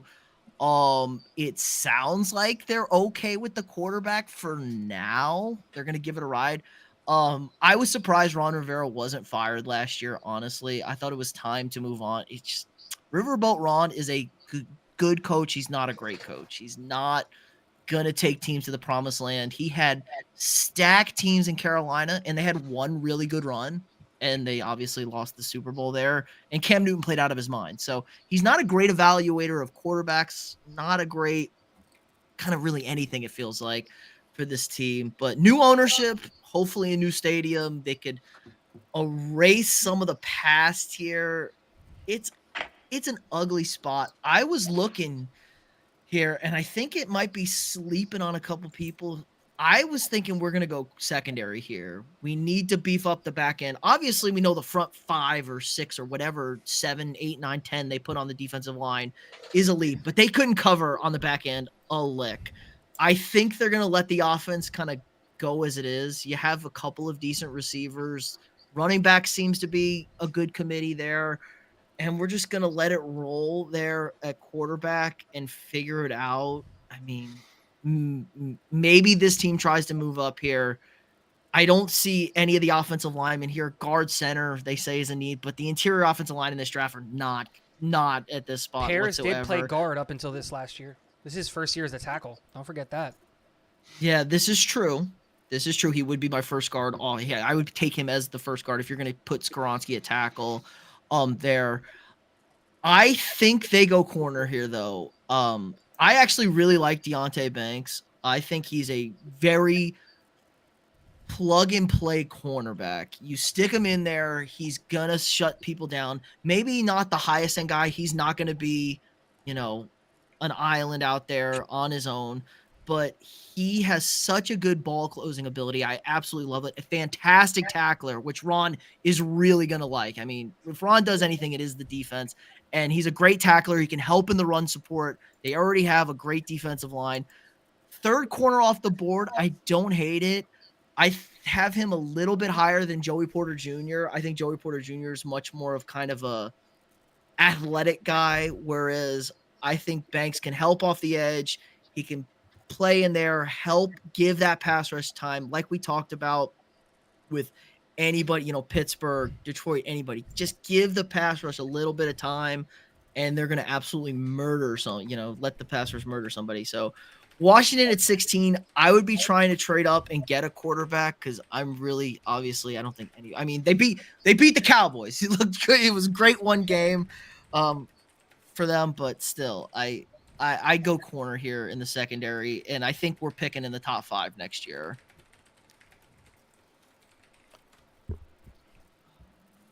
Okay, Daniel, you are now back on the clock with the Bears.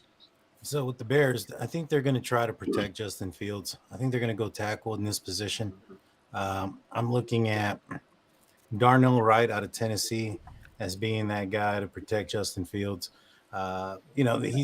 He's shown that he can do some things with his legs. He's got a powerful arm. He just needs some protection. He was running for Paris his life last doesn't year. get taken right here, and it goes Let's give Darnell him Wright. some Seattle's protection. going Let's to give 18. him some opportunity to throw the ball and make some magic with his arm. Darnell Wright is going to be the tackle here. Now, the tackles really slid, so that this is a heck of a pick for them to be able to get one of these better tackles. Oh yeah, at this point. Oh yeah, Darnell The Wright's question projected is- to be a top 10 pick. He could be the first tackle taken off the board. He's interesting because, it depends. Do you think he's exclusively a right tackle or can play left tackle, which he's, obviously kind of saying he can play both, and a lot of people think he can. If you think he can play left tackle, then you consider him early. I think he comes in and he's a top 10 right tackle in the NFL day one. I think he's that good. I don't think he has the ability to go into that left tackle spot really, but Darnell Wright is such a mauler in the run game. You put him on the right side of any offensive line, woo, watch out. All right, perfect. All right, Dan, back up with Detroit. Oh, wait, right before. Do you think they try and get JSN for Justin Fields? Just a quick out there. Do you think possibly do they try and get Justin Fields as wide receiver?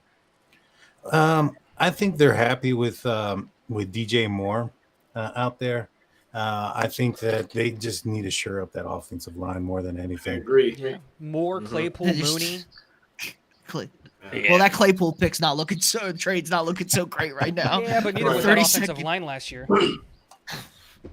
This is very true. All right, Tan, Lions at 18, your second pick. I'm really torn between one of two options here, but I believe in making strength stronger. I think the value comes down to two guys here. You either got Kalijah Cansey or you got boy, I always kill his first name, Robinson, running back out of Texas, and I think the Lions are going to take. Can I interest you in a trade? Oh, Depends on what the trade is. Seattle at 20 would like to come up 2 spots. I bet they would for Robinson. Nope. And I'm just gonna say this: if I'm Detroit, it all comes down to what they get. So let's just go with this for the sake of the show. Let's say the Lions take that trade. all right. The Lions get blown away by the Seattle Seahawks, and they're gonna swap 18 and 20 and whatever else they figured out. All right, I love this. All right, Seattle, you're on the clock. What do we got? Paris Johnson Jr. is now a Seattle Seahawk. He was a guy that I was legitimately, like, as the Seahawks GM, a pseudo GM, I was legitimately looking and considering if, the Will Andersons and the Jalen Carters were gone, Peter Skoronski and, Paris Johnson Jr. to come in. Seattle builds through the trenches, and watching as the tackles continue to not get picked, and I'm sitting here licking my chops, and tackle goes off the board, and then the moment Darnell Wright got taken at 17, I said, no, we can't risk it. We got to get in front of Tampa Bay. Tampa Bay is probably going to take an offensive tackle. Paris Johnson on some people's boards is, the number 1 tackle in this year's draft class. He's not on my board, but I get why people are in love with this kid. You're going to come in and immediately start competing for that right tackle spot with Lucas, who we drafted in last year's draft, Abraham Lucas in the 3rd round. And whoever wins that job goes to right tackle. Whoever loses that job goes to right guard. And now we're looking at Seattle having one of the best offensive lines to help protect and create as much space for one of the better running backs in Kenneth Walker III, and giving Metcalf and Lockett all the time in the world to go get open. I like this aggressiveness here by Nice. Pete. I think Pete knows he's like 100 years old. I shouldn't say that. Pete is the oldest coach in the NFL, even though he feels like one of the youngest coaches in the NFL. And if they obviously re-sign Geno, protect Geno, pound the rock, play defense. I think they hit on all their middle to late round defensive picks last year. Why can't they do it again this year? So I absolutely love just shoring up the offensive line. I can address any defensive needs later in this draft. And if your guy's on the board and you're worried about him getting taken, go freaking get him. Okay. So this is my toughest pick with Tampa Bay, because I'm torn. And, they could use a lot of things. Obviously, quarterback's a huge need for them, but I mean, we've already seen 5 go off the board. We are not taking Tanner McKee at pick 19. They could use safety. That's tempting. But maybe it's a little early for, Branch is nice. They could use tight end. They could use defensive interior. They could use edge. Tackle they could use, but all the best ones are off the board. And they took a tackle in the 2nd round last year who struggled, Luke Goodecki. I'm probably butchering the name. And they have Tristan Wirfs. So they might wait to try to get a right tackle maybe on day 2. So I'm kind of really going between defensive interior and edge. And, I think they're going to look at that. And I think Lucas Van Ness, they look at him and, he's young. I know he needs to develop, he's got a fastball, but he needs to develop a slider. He needs a second move, but his bend is elite, right? And Can what I he can interest do. you in a trade? Well, what are we offering, my friend? The Giants are at 25. Looking at the Tampa Bay Bucks at 19, seeing, you know what? We are the possibility of about to see a run on wide receivers after the Detroit Lion news. that might be a spot where wide receiver goes. I'm going to pretend like I didn't hear what Dan said at 18, right? Because the Giants aren't going to know that. The Chargers could use a wide receiver. The Ravens could use a wide receiver. The Vikings could use a wide receiver. And there's not very many good wide receivers here. And who knows? Maybe the Kansas City Chiefs are calling. Maybe the Cincinnati Bengals are calling. You know, maybe the Chargers are calling and they're saying, you know what? We're not going to wait anymore. 19, the Tampa Bay Buccaneers are a bad football team and they're going to be bad for quite a bit. Maybe they want to get some more assets. The Giants want to come up from 25 to 19. So we take the call and we fleece you and we say yes. Okay. Tampa Bay trading back. I love the action now. Now we're getting spicy, boys. I think that's a good logic for the Giants. I think the Giants are looking to move up in front of these teams that could possibly need a wide receiver. I think Detroit trading back does give them a little feeling of, okay, Detroit's probably not going wide receiver here. Chargers, Vikings, Ravens. I think if they can't get up to 19, look for them to trade with the Vikings at 23 if the receivers are still sitting on the board. Because honestly, do we really know what Baltimore's doing? Maybe, maybe not. We're just the whole Lamar Jackson situation. But all right, you're on the clock, New York. What do we got? We're going wide receiver? Yes. They came up. They understand that they just massively overpaid for Danny Dimes, gave him one of the worst contracts I've ever seen in my life, right? They understood that the offense ran through, Saquon last year, and he might not show up. And so you got to get somebody to come in there and ignite that wide receiver room. And for me, he is wide receiver 2 on my board. The fact that he's still here blows my mind.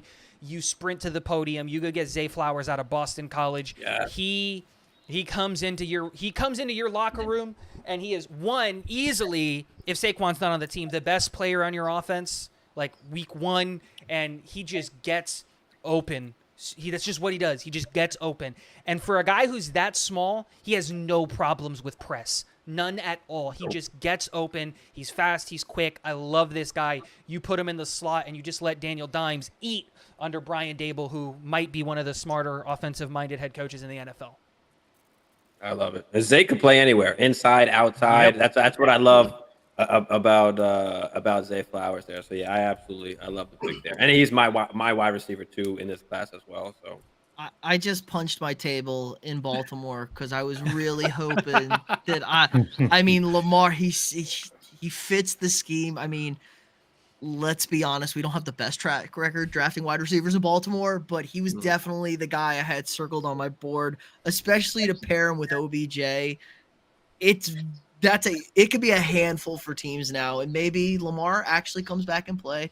But now the real winners is Dan here with Detroit, because nobody he was looking to take got moved, and he just got a nice pickup from Seattle to slide back 2 spots.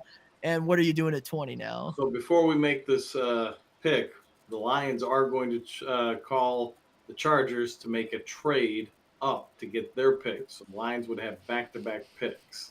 I believe they're going to take some of what they got from Seattle. They're going to take their second round pick, and they're going to try to trade up to get pick 21 as well to have back-to-back picks. With pick number 20, they're going to take Kalijah Cansey. Okay. And then Now they trade. in order to tell me when you're ready. Chargers and Detroit. All right. So Detroit's going to move up to 21 and get Osiris Torrance. Ooh, I love it. Standing guard out of Florida. Because if they don't do it, he's going to either Baltimore or Minnesota or Jacksonville. Oh, who did they take? Torrance, Osiris Torrance from Florida. Guard. The guard, correct. They're waitlisted. IOL. Jesus. Right there. Yep. Osiris Torrance. All right. Okay. The Chargers. I was thinking the Chargers would sit there. I thought so too. They would stick and pick wide receiver. Or I could see the Chargers taking Bijan Robinson right there. Can you imagine and him and Eckler? And no, they're getting rid of Eckler. Nah, it sounds like where's he going to go? Who's trading for him in that contract? Somebody would. I mean, if you're going to trade for a running back, Austin Eckler is the ideal running back to go get for somebody. He's been able to talk to 32 teams, and 32 teams have not shown interest. Yeah, well, nobody shows any interest in anybody saying. until draft day shows up. Nobody's interested in anybody. I say, all right, now I'm on the clock. I'm happy now that the wide receivers are here. This is a tough one. I have to go wide receiver here. I'm trying signing OBJ. I'm trying to save this Lamar Jackson relationship. I am trying so hard. I offer, if they haven't already, offer him the Jalen Hurts contract. If he doesn't accept it, he's got bigger issues because that's more than a fair contract for Lamar Jackson. The way the Jalen Hurts contract is written out, it's got a ton of guaranteed money. In fact, I think the original offer had more guaranteed money if he stayed healthy, which is a big if. But Jordan Addison is a guy I'm very comfortable with taking here. I'm upset that Flowers isn't there, but I think Jordan Addison is a guy I'm comfortable with. I don't have the best track record at wide receivers. I could think about going, trading back here possibly if I do believe the Lamar Jackson relationship is done. I could slide back. I think I would slide back if Lamar's done, and would just kind of let our Pro Bowl quarterback Snoop Huntley take the wheel from here on out. But I'm going to go Jordan Addison here. I think he's a good receiver. It is a shame he got hurt at the combine because I think he could have shown off, and it hurt his draft stock a little because I was very high on Jordan Addison coming out, but obviously now some concerns there. I think he's a sure-handed wide receiver. He's got good speed. Minnesota's now off of the wide receiver train on top of it. But I got to try and save this. I got to try and save this relationship with Lamar Jackson. It's the only way. He's a franchise level quarterback. Plays this, that, and the other. I got to try and save it. Everyone's getting fired if I don't keep Lamar Jackson. I think that's pretty obvious. Everybody's fired in Baltimore if they got to start fresh. So I have to try and get a wide receiver here. Anybody? Yeah. No, I love it. You're right. They got to go. They absolutely have to go wide receiver. Baltimore to me is a team, like, I love how they draft, and I think they're the team that just always sits there and waits and see who everyone else passes on and just takes the guy that people are like, of course that's Baltimore takes him because he's good. So for me, I don't, as much as I do think they want to try to figure out the Lamar thing, I'm not sure that some people would consider Addison a reach, some people wouldn't. I think they're more likely to take a guy you didn't expect to be there, like Van Ness or Murphy. Yep. In terms of what Baltimore does, but I totally understand the thought process for wanting to get the weapons. I think 100%. If Van Ness is still here on the board, I think if you're Baltimore, you're taking him. You have the need at edge, and the problem is I never like it when, like, there are certain football players that shouldn't be listed at a position, right? And Lucas Van Ness is one of those. Putting him in that edge box is a disservice to Lucas Van Ness. What you should say is Lucas Van Ness, football player, Iowa. Like, that should be what it says, because he can play inside, he can play outside. Hell, you could probably drop that guy into coverage if you wanted to. He's that athletic. And so if I was Baltimore, yeah, Jordan Addison is here, but Jordan Addison is a second-round wide receiver in my opinion. This is a reach, and Baltimore I think they would jump for joy at the ability to get Lucas Van Ness, who is my second best. He's my second edge on my board. I just think that buries the Lamar relationship at that point. If you don't take him a wide receiver, he's gone. Why? You paid OBJ $18 million. He doesn't care. Like, he cares. Like, I'm just saying, you got your wide receiver. Yeah, he wants more, obviously. That was a bad contract on top of it. Horrible. I agree that, okay, Van Ness is there, and if they take it, but if Lamar's gone, how many games are they winning with Snoop Huntley? Let's be honest. In that division. That division is really good. I just wonder if, like, they wait to the second round and look for someone like Tillman out of Tennessee, someone like that, because it's an interesting receiver class. It's not top heavy, but there are good players throughout. I don't think he'll be there when they pick in the second round, but someone like that or Tillman, and then go with the Van Ness to kind of replace Calais Campbell, for them on the defensive line. So, but yeah, it'd be interesting to see what they do. Don't have a second round pick. I don't. Okay. No, they don't. So they're picking at 86 in the third round. So this is a tough spot for them again, where you don't necessarily have the draft capital. I wonder if they're trading back because of that. I don't know. and Would have then been take interesting. Addison. That in would the have been ear- interesting because I have a team on my board, and I don't know if you can guess Yeah. from the colors that's looking at this draft and trying to come up. Yeah. So, I mean, I wonder if No. they trade back and take Addison early second round and add draft capital, get the guy that you wanted anyway without it being a reach, and then address some other needs. That's true. I mean, we couldn't have done that here. I get that, but The yeah. only question, no, obviously, but the only question is, do we have a run on wideouts here where you're looking at, okay, I slid back. We do okay with the wide receivers. We do add to the defense. Baltimore is a smart team, so they'll probably do the right decision. But I think they're getting a little rash lately with them. Like the OBJ signing made 0 sense whatsoever. But that was make Lamar happy, right? Because what And it really didn't. It sounded like it didn't. No, it sounded like it did. They were on the phone. They were talking. They were having all these conversations. The problem is Lamar is asking for way too much money, and he hasn't earned it. That's the real problem in it. He's asking for a ridiculous contract, and it's just like at some point in time, he's going to realize no one's interested in paying him that money, and he'll be back in Baltimore. He's asking for too much guaranteed money. Yes. Because that's what it is. That's what I meant to say. Yeah. Okay, Stevie B, you are on the clock with our Minnesota Vikings. What are we doing? Yeah, I was thinking about trading with the Eagles and moving the Eagles up, but I'm not going to do that. Can the I'm gonna Bengals stay- interest you in a trade? Where are the Bengals? 28. The Bengals could interest me in a trade. I'll take it Boom. All right. Oh, all the movement. What do I'll the take it. Bengals? because I love what you're about to do. Probably. What do the Bengals have here?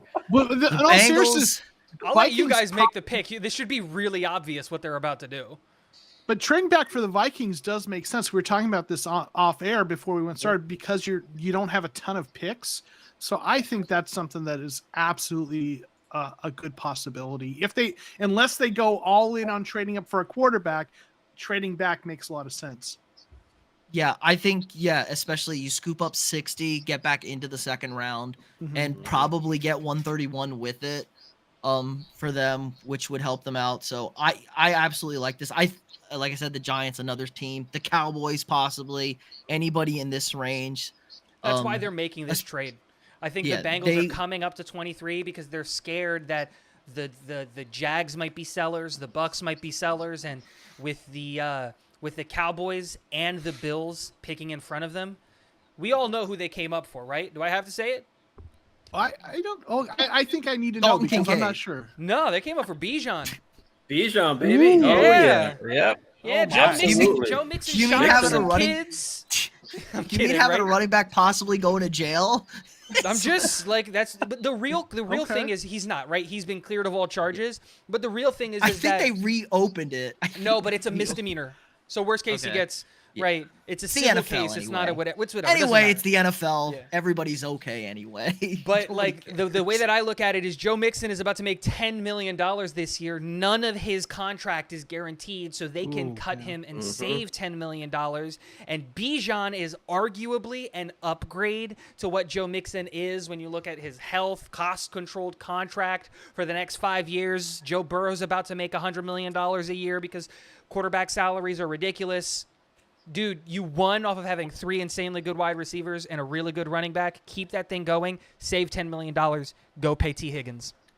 Interesting. I like it, even though I don't like taking running backs in the first round. I mean, for the Bengals, like I said, they're one of those teams that are a contender. So if a contender has most of your roster set, I'm not going to quibble over it in terms of taking a running back, especially this good. So, And in this year's draft, because they do need a tight end, if you can make that trade without giving up 60, which I think you could do, right? You could make that trade, giving assets in next year's draft where the Vikings don't have a quarterback in next year. You know, you could probably maybe convince them to say, take, their first round pick, their third round pick, their fourth round pick, and keep 60. And none of the tight ends are off the board. So that means at 60, you can still maybe get a guy like, he won't be there, but like Dalton Kincaid, Michael Mayer, Sam Laporta, Darnell Washington, Luke Musgrave, Schoonmaker. There's a lot of guys in this draft that are really good at tight end, and you can go and get one of those guys in round 2 and get Bijan in round 1. And I agree. I think this is a bit of an overdraft for Bijan. I don't believe in taking running backs in the first round, but because of the success that Breece Hall last year had going in the second round, teams are going to want that 5th year of control, and I think that matters. Having that 5th year matters to a lot of teams. And so Bengals are in win now mode. The AFC is getting harder and harder and harder. You put a hat on a hat, you put the best player at a position of need, and you move on. That's a scary offense. It is.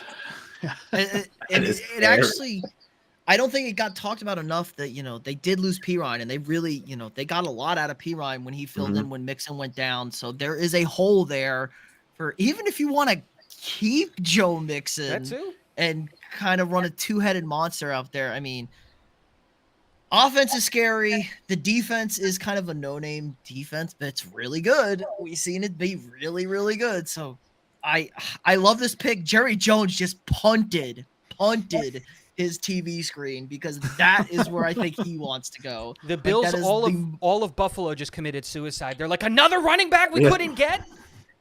Well, I think that makes them go trade for Dalvin Cook now, and they run a Cook backfield in Buffalo for that. All right, so unfortunately, Cook is for sale. They save about $6 million, I think, trading him or cutting him, and Miami's interested. Someone's got to pick up that contract, though. It's a little hefty, especially for a running back, but they're selling him. They re-signed Madison as backup, and I think they want to run Madison as the lead back. Unfortunately, Dan had to go. We ran a little over, as these things tend to do. So does anybody want to fill in for the Jags? I will, unless someone else really wants to. I mean, I just think for the Jaguars, so many people have mocked Brian Branch as a really good fit for them, for their defense. So to me, that just seems like kind of a no-brainer. Any thoughts on that from anyone else? I heard Brian Branch has already bought a condo in Jacksonville. Jacksonville? Yeah. So. Right. You co-sign on that one, huh? Yes, I love that pick. I think they're ecstatic. Brian Branch has fallen to them in this spot. And I live here in Florida, and that's all I hear is Brian Branch. Brian Branch is a Jag. Brian Branch is a Jag. Brian Branch is a Jag. Nice. And they're not like they run away with this division now. Let's be honest. I mean, good God, they're probably, with how bad the division is, gonna be trying to get that bye.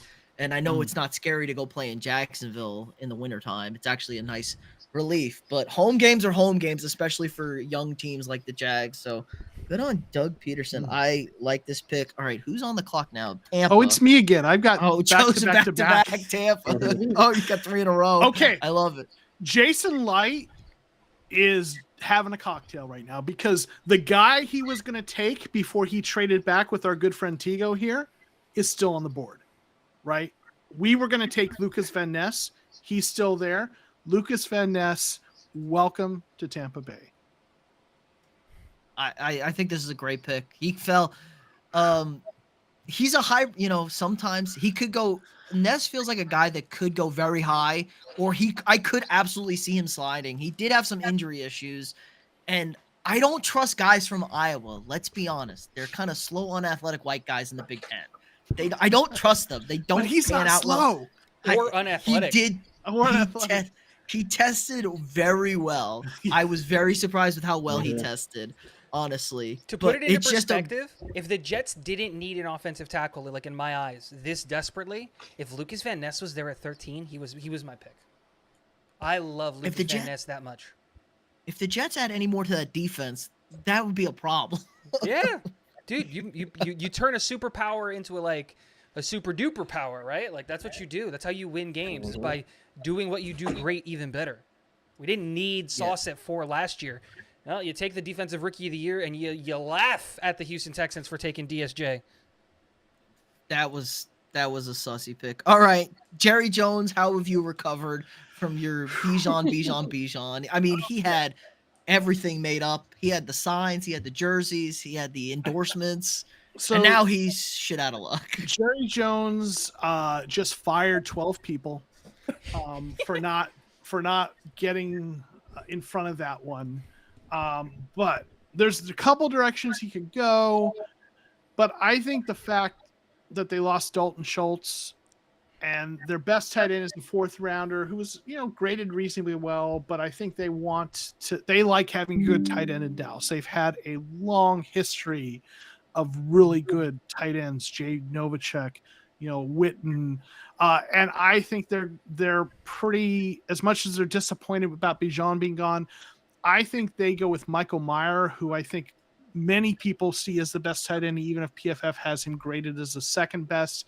So I think they go Michael Mayer as their tight end and give Prescott another weapon on that offense. Great pick. I love it. I love this. I love this pick.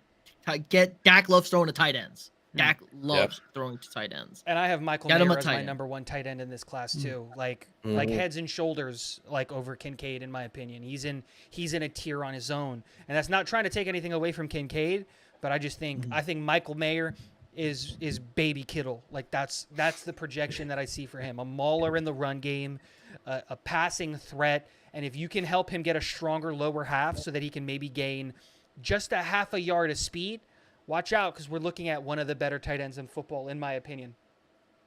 I was gonna say he did struggle a bit in the combine with he just felt very mid. It felt very mid when I was all over him. Obviously, everybody was all over him coming into the combine, that he was by far the number one tight end. And maybe Kincaid benefited from not having to do anything as part of that. So I love this pick. I don't have a problem with any of the go with it, whatever tight end. All right, Dan's last pick, I believe here, the Buffalo Bills. We can group this one. What are we doing in Buffalo? So I know a lot of people think they go running. On the Brown experiment with Anton Harrison here? Sorry, Joseph. Is it time to give up on the Brown experiment? Is it time to maybe protect your franchise quarterback? They did, maybe, yes, but Buffalo doesn't play like that for some reason. They like their quarterback running around and getting killed. They had 3 different press conferences where the GM, the head coach, and the quarterback both said, I got to stop being a guy who runs around so much. They say that until they're not winning football games and they have no discernible actual run game that they get on track. I mean, it's hard to win football games when Brown is the 73rd ranked tackle in PFF. It's hard when you're getting rushed from the right side. That's my take. I think maybe the Brown experiment ends and you go and get Anton Harrison. That's my bit.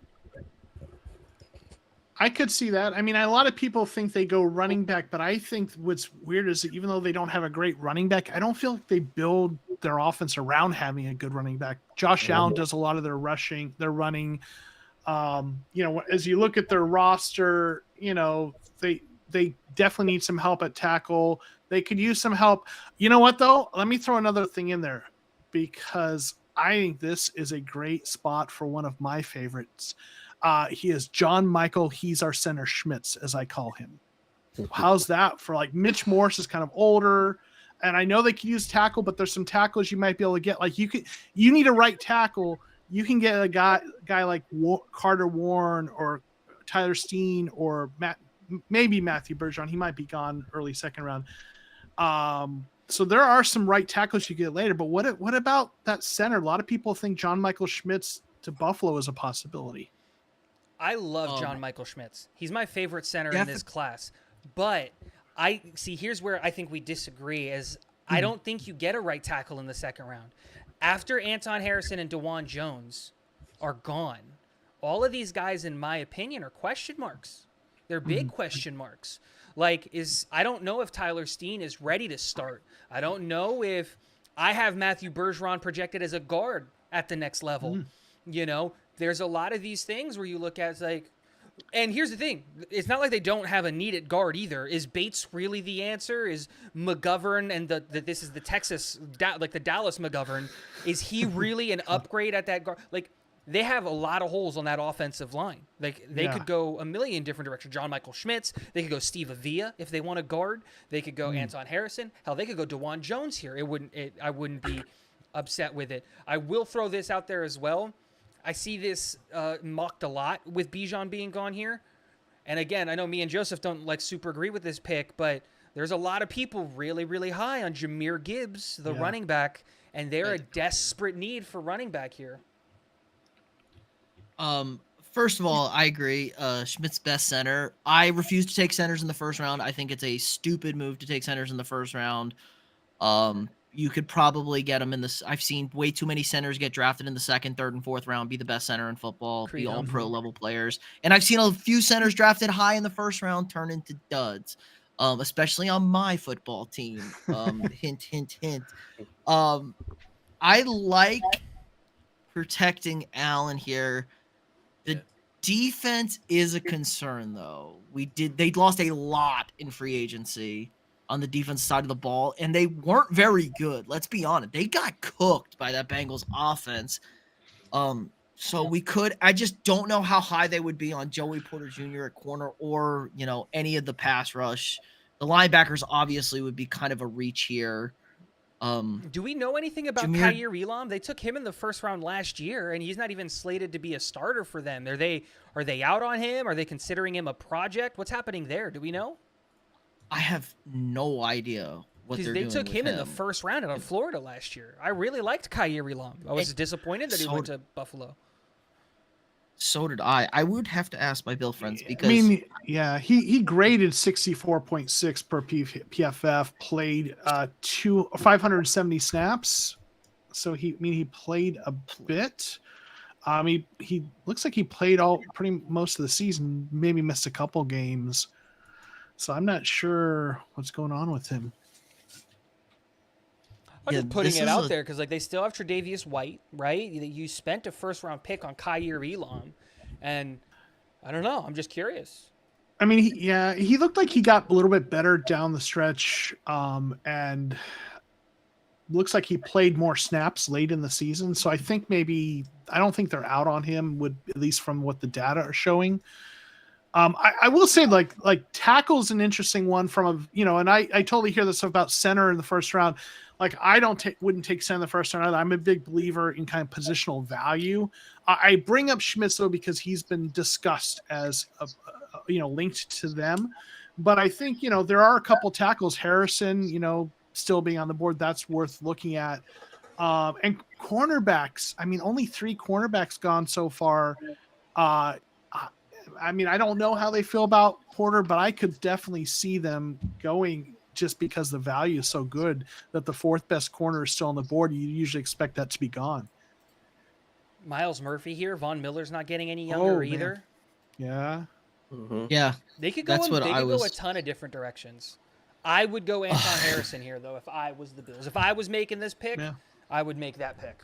I mean, I wouldn't be angry about Harrison, Murphy, Porter, or Schmitz. I think Gibbs is the only pick that would be like, you're kind of reaching a bit here, Buffalo, on that. But hey, maybe Joe Mixon, like you said, Cincinnati, they cut Joe Mixon. Maybe you pick up Joe Mixon on the cheap and he comes to Buffalo. There's options at running back here. I think we go tackle here just to make things a little bit better for Josh Allen's life. I like it. We got to kind of protect him. All right, Vikings, you've traded back, and there are people on the board for you. Yeah, defense sucks. Let's go Joey Porter Jr. All right. Quick, simple. I love it. Punch the pick in. We're just that bad. We need it. I mean, it's bad. It's for the last 2 years. I mean, how many times are we going to lose in the last seconds of a game, or when it gets down to the stretch because we can't make a stop? I mean, Kirk Cousins brings us back, and then we can't make a stop. So I'm done. Well, we signed 2 corners and we lost 5, so that tells you all you need to know about the cornerback position on the team. But hey, maybe the draft picks that they drafted last year will play, even though one had 2 concussions and the other has never been healthy since high school. Never played a full season, so maybe they're banking on that. But I think if one of the top corners are there, they go corner here.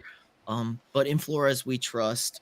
All right, Saints on the clock. Daniel, you got the Saints. What are we doing here? So, one of my good friends is a diehard Saints fan, and one of his biggest complaints is the interior offensive line, especially the center position. Let's see. I'm gonna go with what's his name? I'm gonna go with Steve Avilov out of TSU. I know he's well. You know what? No, I'm gonna go with Joe Tippmann, center. He's an actual center. he's going to be the guy that I'm selecting here for the New Orleans Saints. They've had some issues with their center position. They've moved a couple of guys around. I'm going to go with Joe Tippmann. This makes sense. Obviously, it's how you grade the centers out. You sign Derek Carr, protect him, and they have no running game whatsoever, so they kind of need some sort of thing. And I trust Big Ten offensive linemen, Wisconsin road graders, Minnesota road graders. So I'm okay with either center here. I have Schmitz a little bit higher, but obviously centers, whatever. They're hard. It's hard to project centers at this spot. I think all right, Steve Avila at this point. I'm sorry, real quick. I thought when you said Steve Avila, I was totally on board. I think Steve Avila is exactly what New Orleans is looking for, and I think that if he's still here, I think that's the pick that they make. But I do love me some Joe Tippmann, and I think he also has that ability to bump out and play guard if they need him to do that. So I would just say Joe Tippmann is like the best pulling guard, and he's really good for an outside wide zone, which is actually what the Cardinals are looking to do. I'm wondering if if you're going as center for New Orleans, and I don't know a lot about exactly what they're running scheme wise, but I look at their centers. They got, more of a power gap. Yeah, I've kind of figured when you look at the 6'4", 303, 6'4", 316. So I think with their offense, if they are kind of that inside zone or power run, maybe John Michael Schmitz is a better fit, or the guy from TCU, Avila, is interesting because he played center and then switched to guard. And what's interesting about him is you could play him at center or guard, or if he doesn't work at one, or if you need him to move, you could, and he's probably a better fit for that. So they're all good players, but I think, and I know none of us follow all 32 teams well enough to know all their schemes, but I'm guessing that maybe some of the other guys we're talking about might be a better scheme fit than Tippmann, but yeah. I actually think this is a great spot for New Orleans to trade back with their needs. They could slide early second round, and we have Dalton Kincaid sitting here. If people are high on a tight end that need offensive weapon, teams at the top of the draft need offensive weapons. I'm thinking, anybody could be moving up here, and there's we just listed 3 guys that are probably not going anywhere here soon that they could slide back to day 2 with and pick up picks. I mean, they're happy to just be in the first round, though. Maybe I know they were happy that they we're just happy to be here. They're happy to be here to get this pick back. They're just happy they got invited. I think did Jordan tweet that he was like, "Oh, we got a first round pick again"? I think they kind of bet the house in a weird way for absolutely no reason last year, and it totally collapsed on them. So yeah, I would try and maybe trade back and get more picks here, but let's go with the Eagles. Another pick where they're supposed to be picking at number 30. We forgot to mention the Dolphins forfeited pick when we passed it, but sorry, Miami. I'm not. Yeah, go talk to Tom Brady. He's going to help save the franchise. Yeah, Bill Belichick accidentally texted the wrong Brian. Sure, Bill. Sure. He knew what he was doing. All right, what do you got, Stevie? We got the Eagles up. This one's a tough one. I don't really know who to go. We went with Smith, I think, Nolan Smith, right, earlier. Do we go with is it Breesy? Did I say that right? How do you say it? Breesy? It's Brian Breesy, I believe. Breesy? Do we go Breesy? Do we go Bressy? Do we go corner like Ringo? Do we take more Gibbs? Slow linebacker? Do we take Gibbs? Do we go Gibbs here? We got our defense. So I'm gonna take Gibbs. We're gonna go Gibbs. We need a running back. We can't trust Penny. He's good for about 4 games, maybe. So yeah, give me Gibbs. I like this pick a lot, actually. That's a good move here for the Eagles. Wow. The only other thing I would say is I wonder if they look at Miles Murphy still being there. That's true too. To shore up their deep. But I mean, Gibbs is that running back is something they certainly need. So don't hate the pick, but yeah.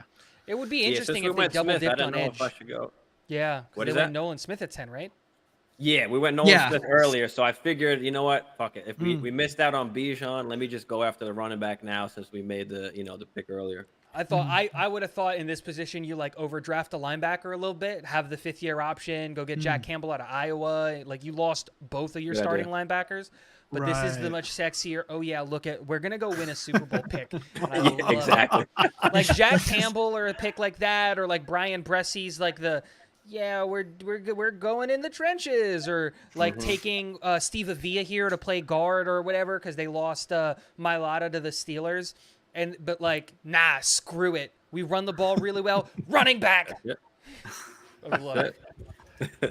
I love this too, especially if they go Nolan Smith first round. Like, I mean, Howie tends to make splashes. Like Howie does really good splashy things. Again, if they trust it, could they slide back? Possibly another team to pick up more picks because he also likes sliding back a little bit. And this is all, it's honestly all luxury at this point for the Eagles. It feels like there's very few holes on this team. And you're just going for it. I like the go for the kill Super Bowl pick right here. I do really like that Well, aggressiveness. I think the Chiefs could like Gibbs too. I mean, I don't know. I Replace McKinnon. He's basically McKinnon and Pacheco like all in one. I don't know. So, I, who is 31? I do. All right, Peter. I know I don't have this team since no one has any You other want 'em- teams, but the Chiefs, there's no one here that I think that the Chiefs might be in love with. And there might be a team that I'm thinking of in the back of my head who I actually didn't pick with, who might want to come up to 31 to get the 5th-year option on a player that they're in love with. How interested would you be in trading with the Houston Texans? At where are they? 33. Yes, for 2 picks. They give you I think- they give you 104 to move up 2 spots to get the 5th-year option. I think this is good. So this is actually fun. I was doing a lot of digging on the Chiefs. One of my best friends is a diehard Chiefs fan, like diehard Chiefs fan. And I was talking to him and I was like, what are the Chiefs? He's like, they don't know. Like Kansas City does not know what they're doing. Oh, I know exactly It's- what they're doing in the draft. I can tell you. It's hard to either trading back with the Texans. No, they're going up to. I can guarantee this. They're going to the Commander's pick and they're taking Zay Flowers. You can. They're going wide receiver. Oh, Right, put I've that heard in about stone that because right he had a now. workout. He had a workout with Mahomes, and With Mahomes Mahomes. loved him. Yep. That's right. Yes, Yep. they were throwing together. Yep. That's where I think they were going to go wide receiver, possibly tackle. We saw the tackle slide a little bit. If Harrison's there, I think they take Harrison. I would even take DeJuan Jones here. Honestly, I like DeJuan Jones that much. Possibly. I'm not. This is way too high for Downs or Dell. I think so. So I actually am going to trade back. I have the Texans technically, and I will trade back because I think you're absolutely right. I don't think anybody on the board screams Chiefs here. And it's a tough spot. If they move up to 16, that's gonna cost a lot though. Oh yeah, if but they they're- do they and go just won get a Zay, Super Bowl. that's just true. If you go get Zay Flowers, yeah, you won, and they need wide receiver help. So, all right, now I'm back on the clock. Who do you want us to go get So the 5th-year option? remind on? us what Houston did in the first 2 picks. What did we do? We went quarterback and wide We receiver. went Bryce Young and then Quentin Johnson, and Quentin Johnson. I'm pounding. I'm keeping it going, protecting. This is the pick that I think that they would make. And the team that scares me in this situation is ironically Daniel's Pittsburgh Steelers here. Because if they, I know that they moved up, but if they kept 33 in this situation, they could theoretically be eyeing a center. And the biggest area of need for the Houston Texans is center. And John Michael Schmitz is a perfect fit for the Houston Texans. And having the 5th-year option on a guy, partnering him up with your young quarterback so that he can call protections and help your guy who's going to be taking 30-step drops so that he can look over the offensive line makes a ton of sense. Yeah, and I think the Chiefs are also a little less interested in that 5th-year option, obviously, because they're not so. They're kind of in the short term, and everything's play it by ear with Mahomes at this point. Like, Andy Reid's going to retire here in a minute, and Matt Nagy. Who the hell knows what Matt Nagy? I'm assuming Matt Nagy's going to take over this job in Kansas City. So if they win another Super Bowl next year, I think Andy Reid's gone. Now, then again, it's a lot easier said than done to leave Patrick Mahomes when you keep winning. So I do think that the Chiefs slide. If they don't go up, I did not hear that they were looking to go up, but I did hear he loves Zay Flowers. So I like that move there. So I just want to pitch something. I put this in the chat for y'all. I do a weekly mock draft Monday, or I have been up until this point, and I did a video, like it's 18 seconds of John Michael Heiser Center Schmitz to John Jacob Jingle. It's fun. And it's so anyway, if you want to, if you're watching this later, you want to see that, go to the Cardinal Rule YouTube channel, and I've got it on my channel, John Michael Heiser Center Schmitz. Anyway, I'll pull it up. I pulled it up. Oh, I okay. pulled it up. I'm gonna play this for us. All right, it's fun.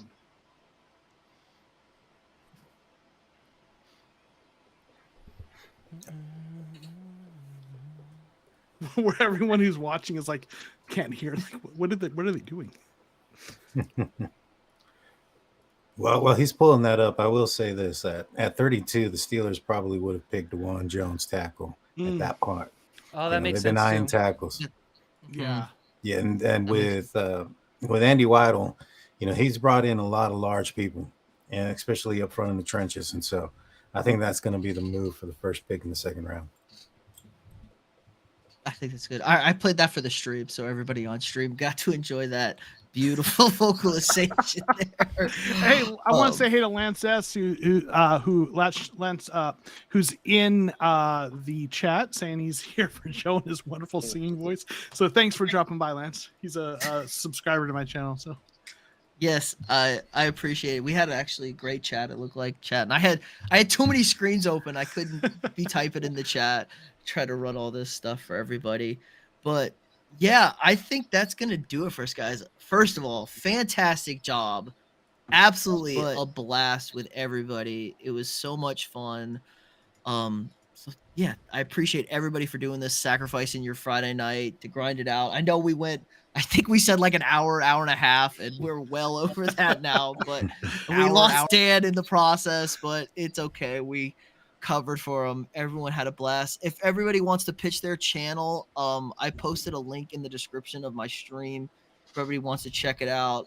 So go ahead. Let's just go down in order from the top here. So Joseph Camo, the Cardinal Rule on YouTube. Check me out for fun songs about John Michael Schmitz and all things Arizona Cardinals.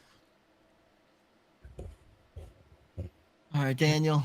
Yeah, Daniel with State of the Steelers. Catch me there. Also on Steel Curtain Network if you're interested in Steelers news and coverage. Yeah, Stevie B, Dynasty Life Fantasy Football. Also have a show on 420 Hustler, Fantasy Hustler Network as well. So you can find me there also.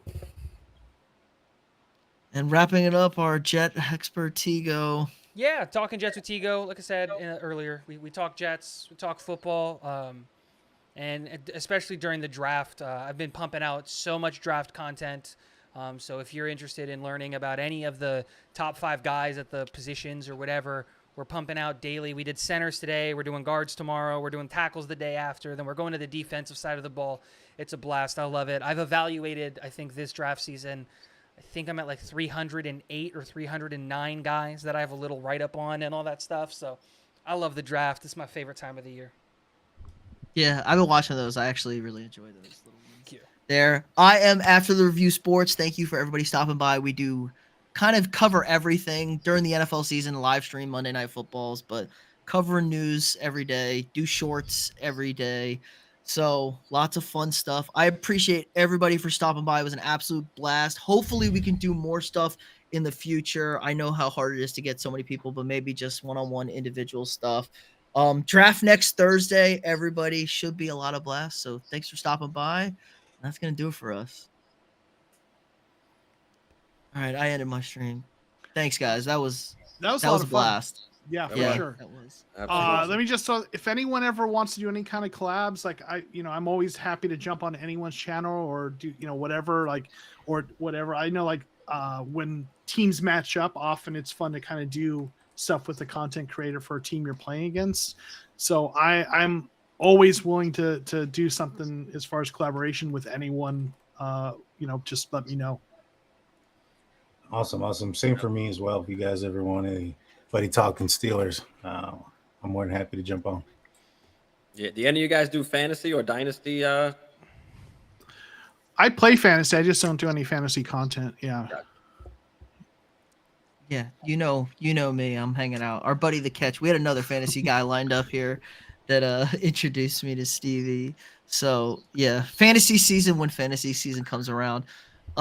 If anybody wants anybody's email contact, just hit me up. Because I have everybody's contact. If you want to reach out, or I found most of y'all had your stuff up on YouTube. But yeah, it was a lot of fun. I'll be live streaming the draft next week. If anybody's also doing it, come draft time, they want to hop in and we can talk. I know things are better when you have people to talk to and you're not by yourself, especially for 3.5 hours in the first round, just to wait for your team to trade out of the first round, which Right. I have a sinking suspicion that's going to happen for my team. I can wait 3 hours and then we will not be picking on Thursday night. So Makes a ton of sense. Joseph, you and I will have conversations next year because our teams are Yes. matching up next year for sure. Let's do it. It's funny because it's like the Steelers played the Jets last year. The Steelers played the Vikings last year. It's just the Steelers played the Lions last year. It's Last just year. like, dang, man, I bet all you guys 1 year late. And, or in Joseph's situation, 1 year early. It's just like, man, none of you could have been like a Bills fan or like a Browns fan or a Broncos fan or something. Like, jeez. I got Broncos people. I can get you if you need a Broncos guy. Like an Eagles Yeah, guy, it's- a Chiefs guy, nothing. No, nobody likes an Eagles guy. You're not wrong. Nobody likes it. Y'all have a great night. I'm gonna get out of here, guys. All right, you again. too. Yeah. Nice Peace meeting out. y'all. Yep, it All was right, a guys. pleasure, guys. Nice meeting you It was a guys. blast. Right, bye. Yep. See ya. Alrighty, stream. What's going on? Let me see if I can get this thing working.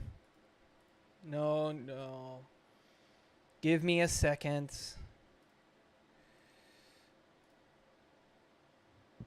Nope, I'm not going to be able to get it open. But I can do this. Give me a second. Haha, this works. And then, boom. Alrighty. So, we're going to have to do this.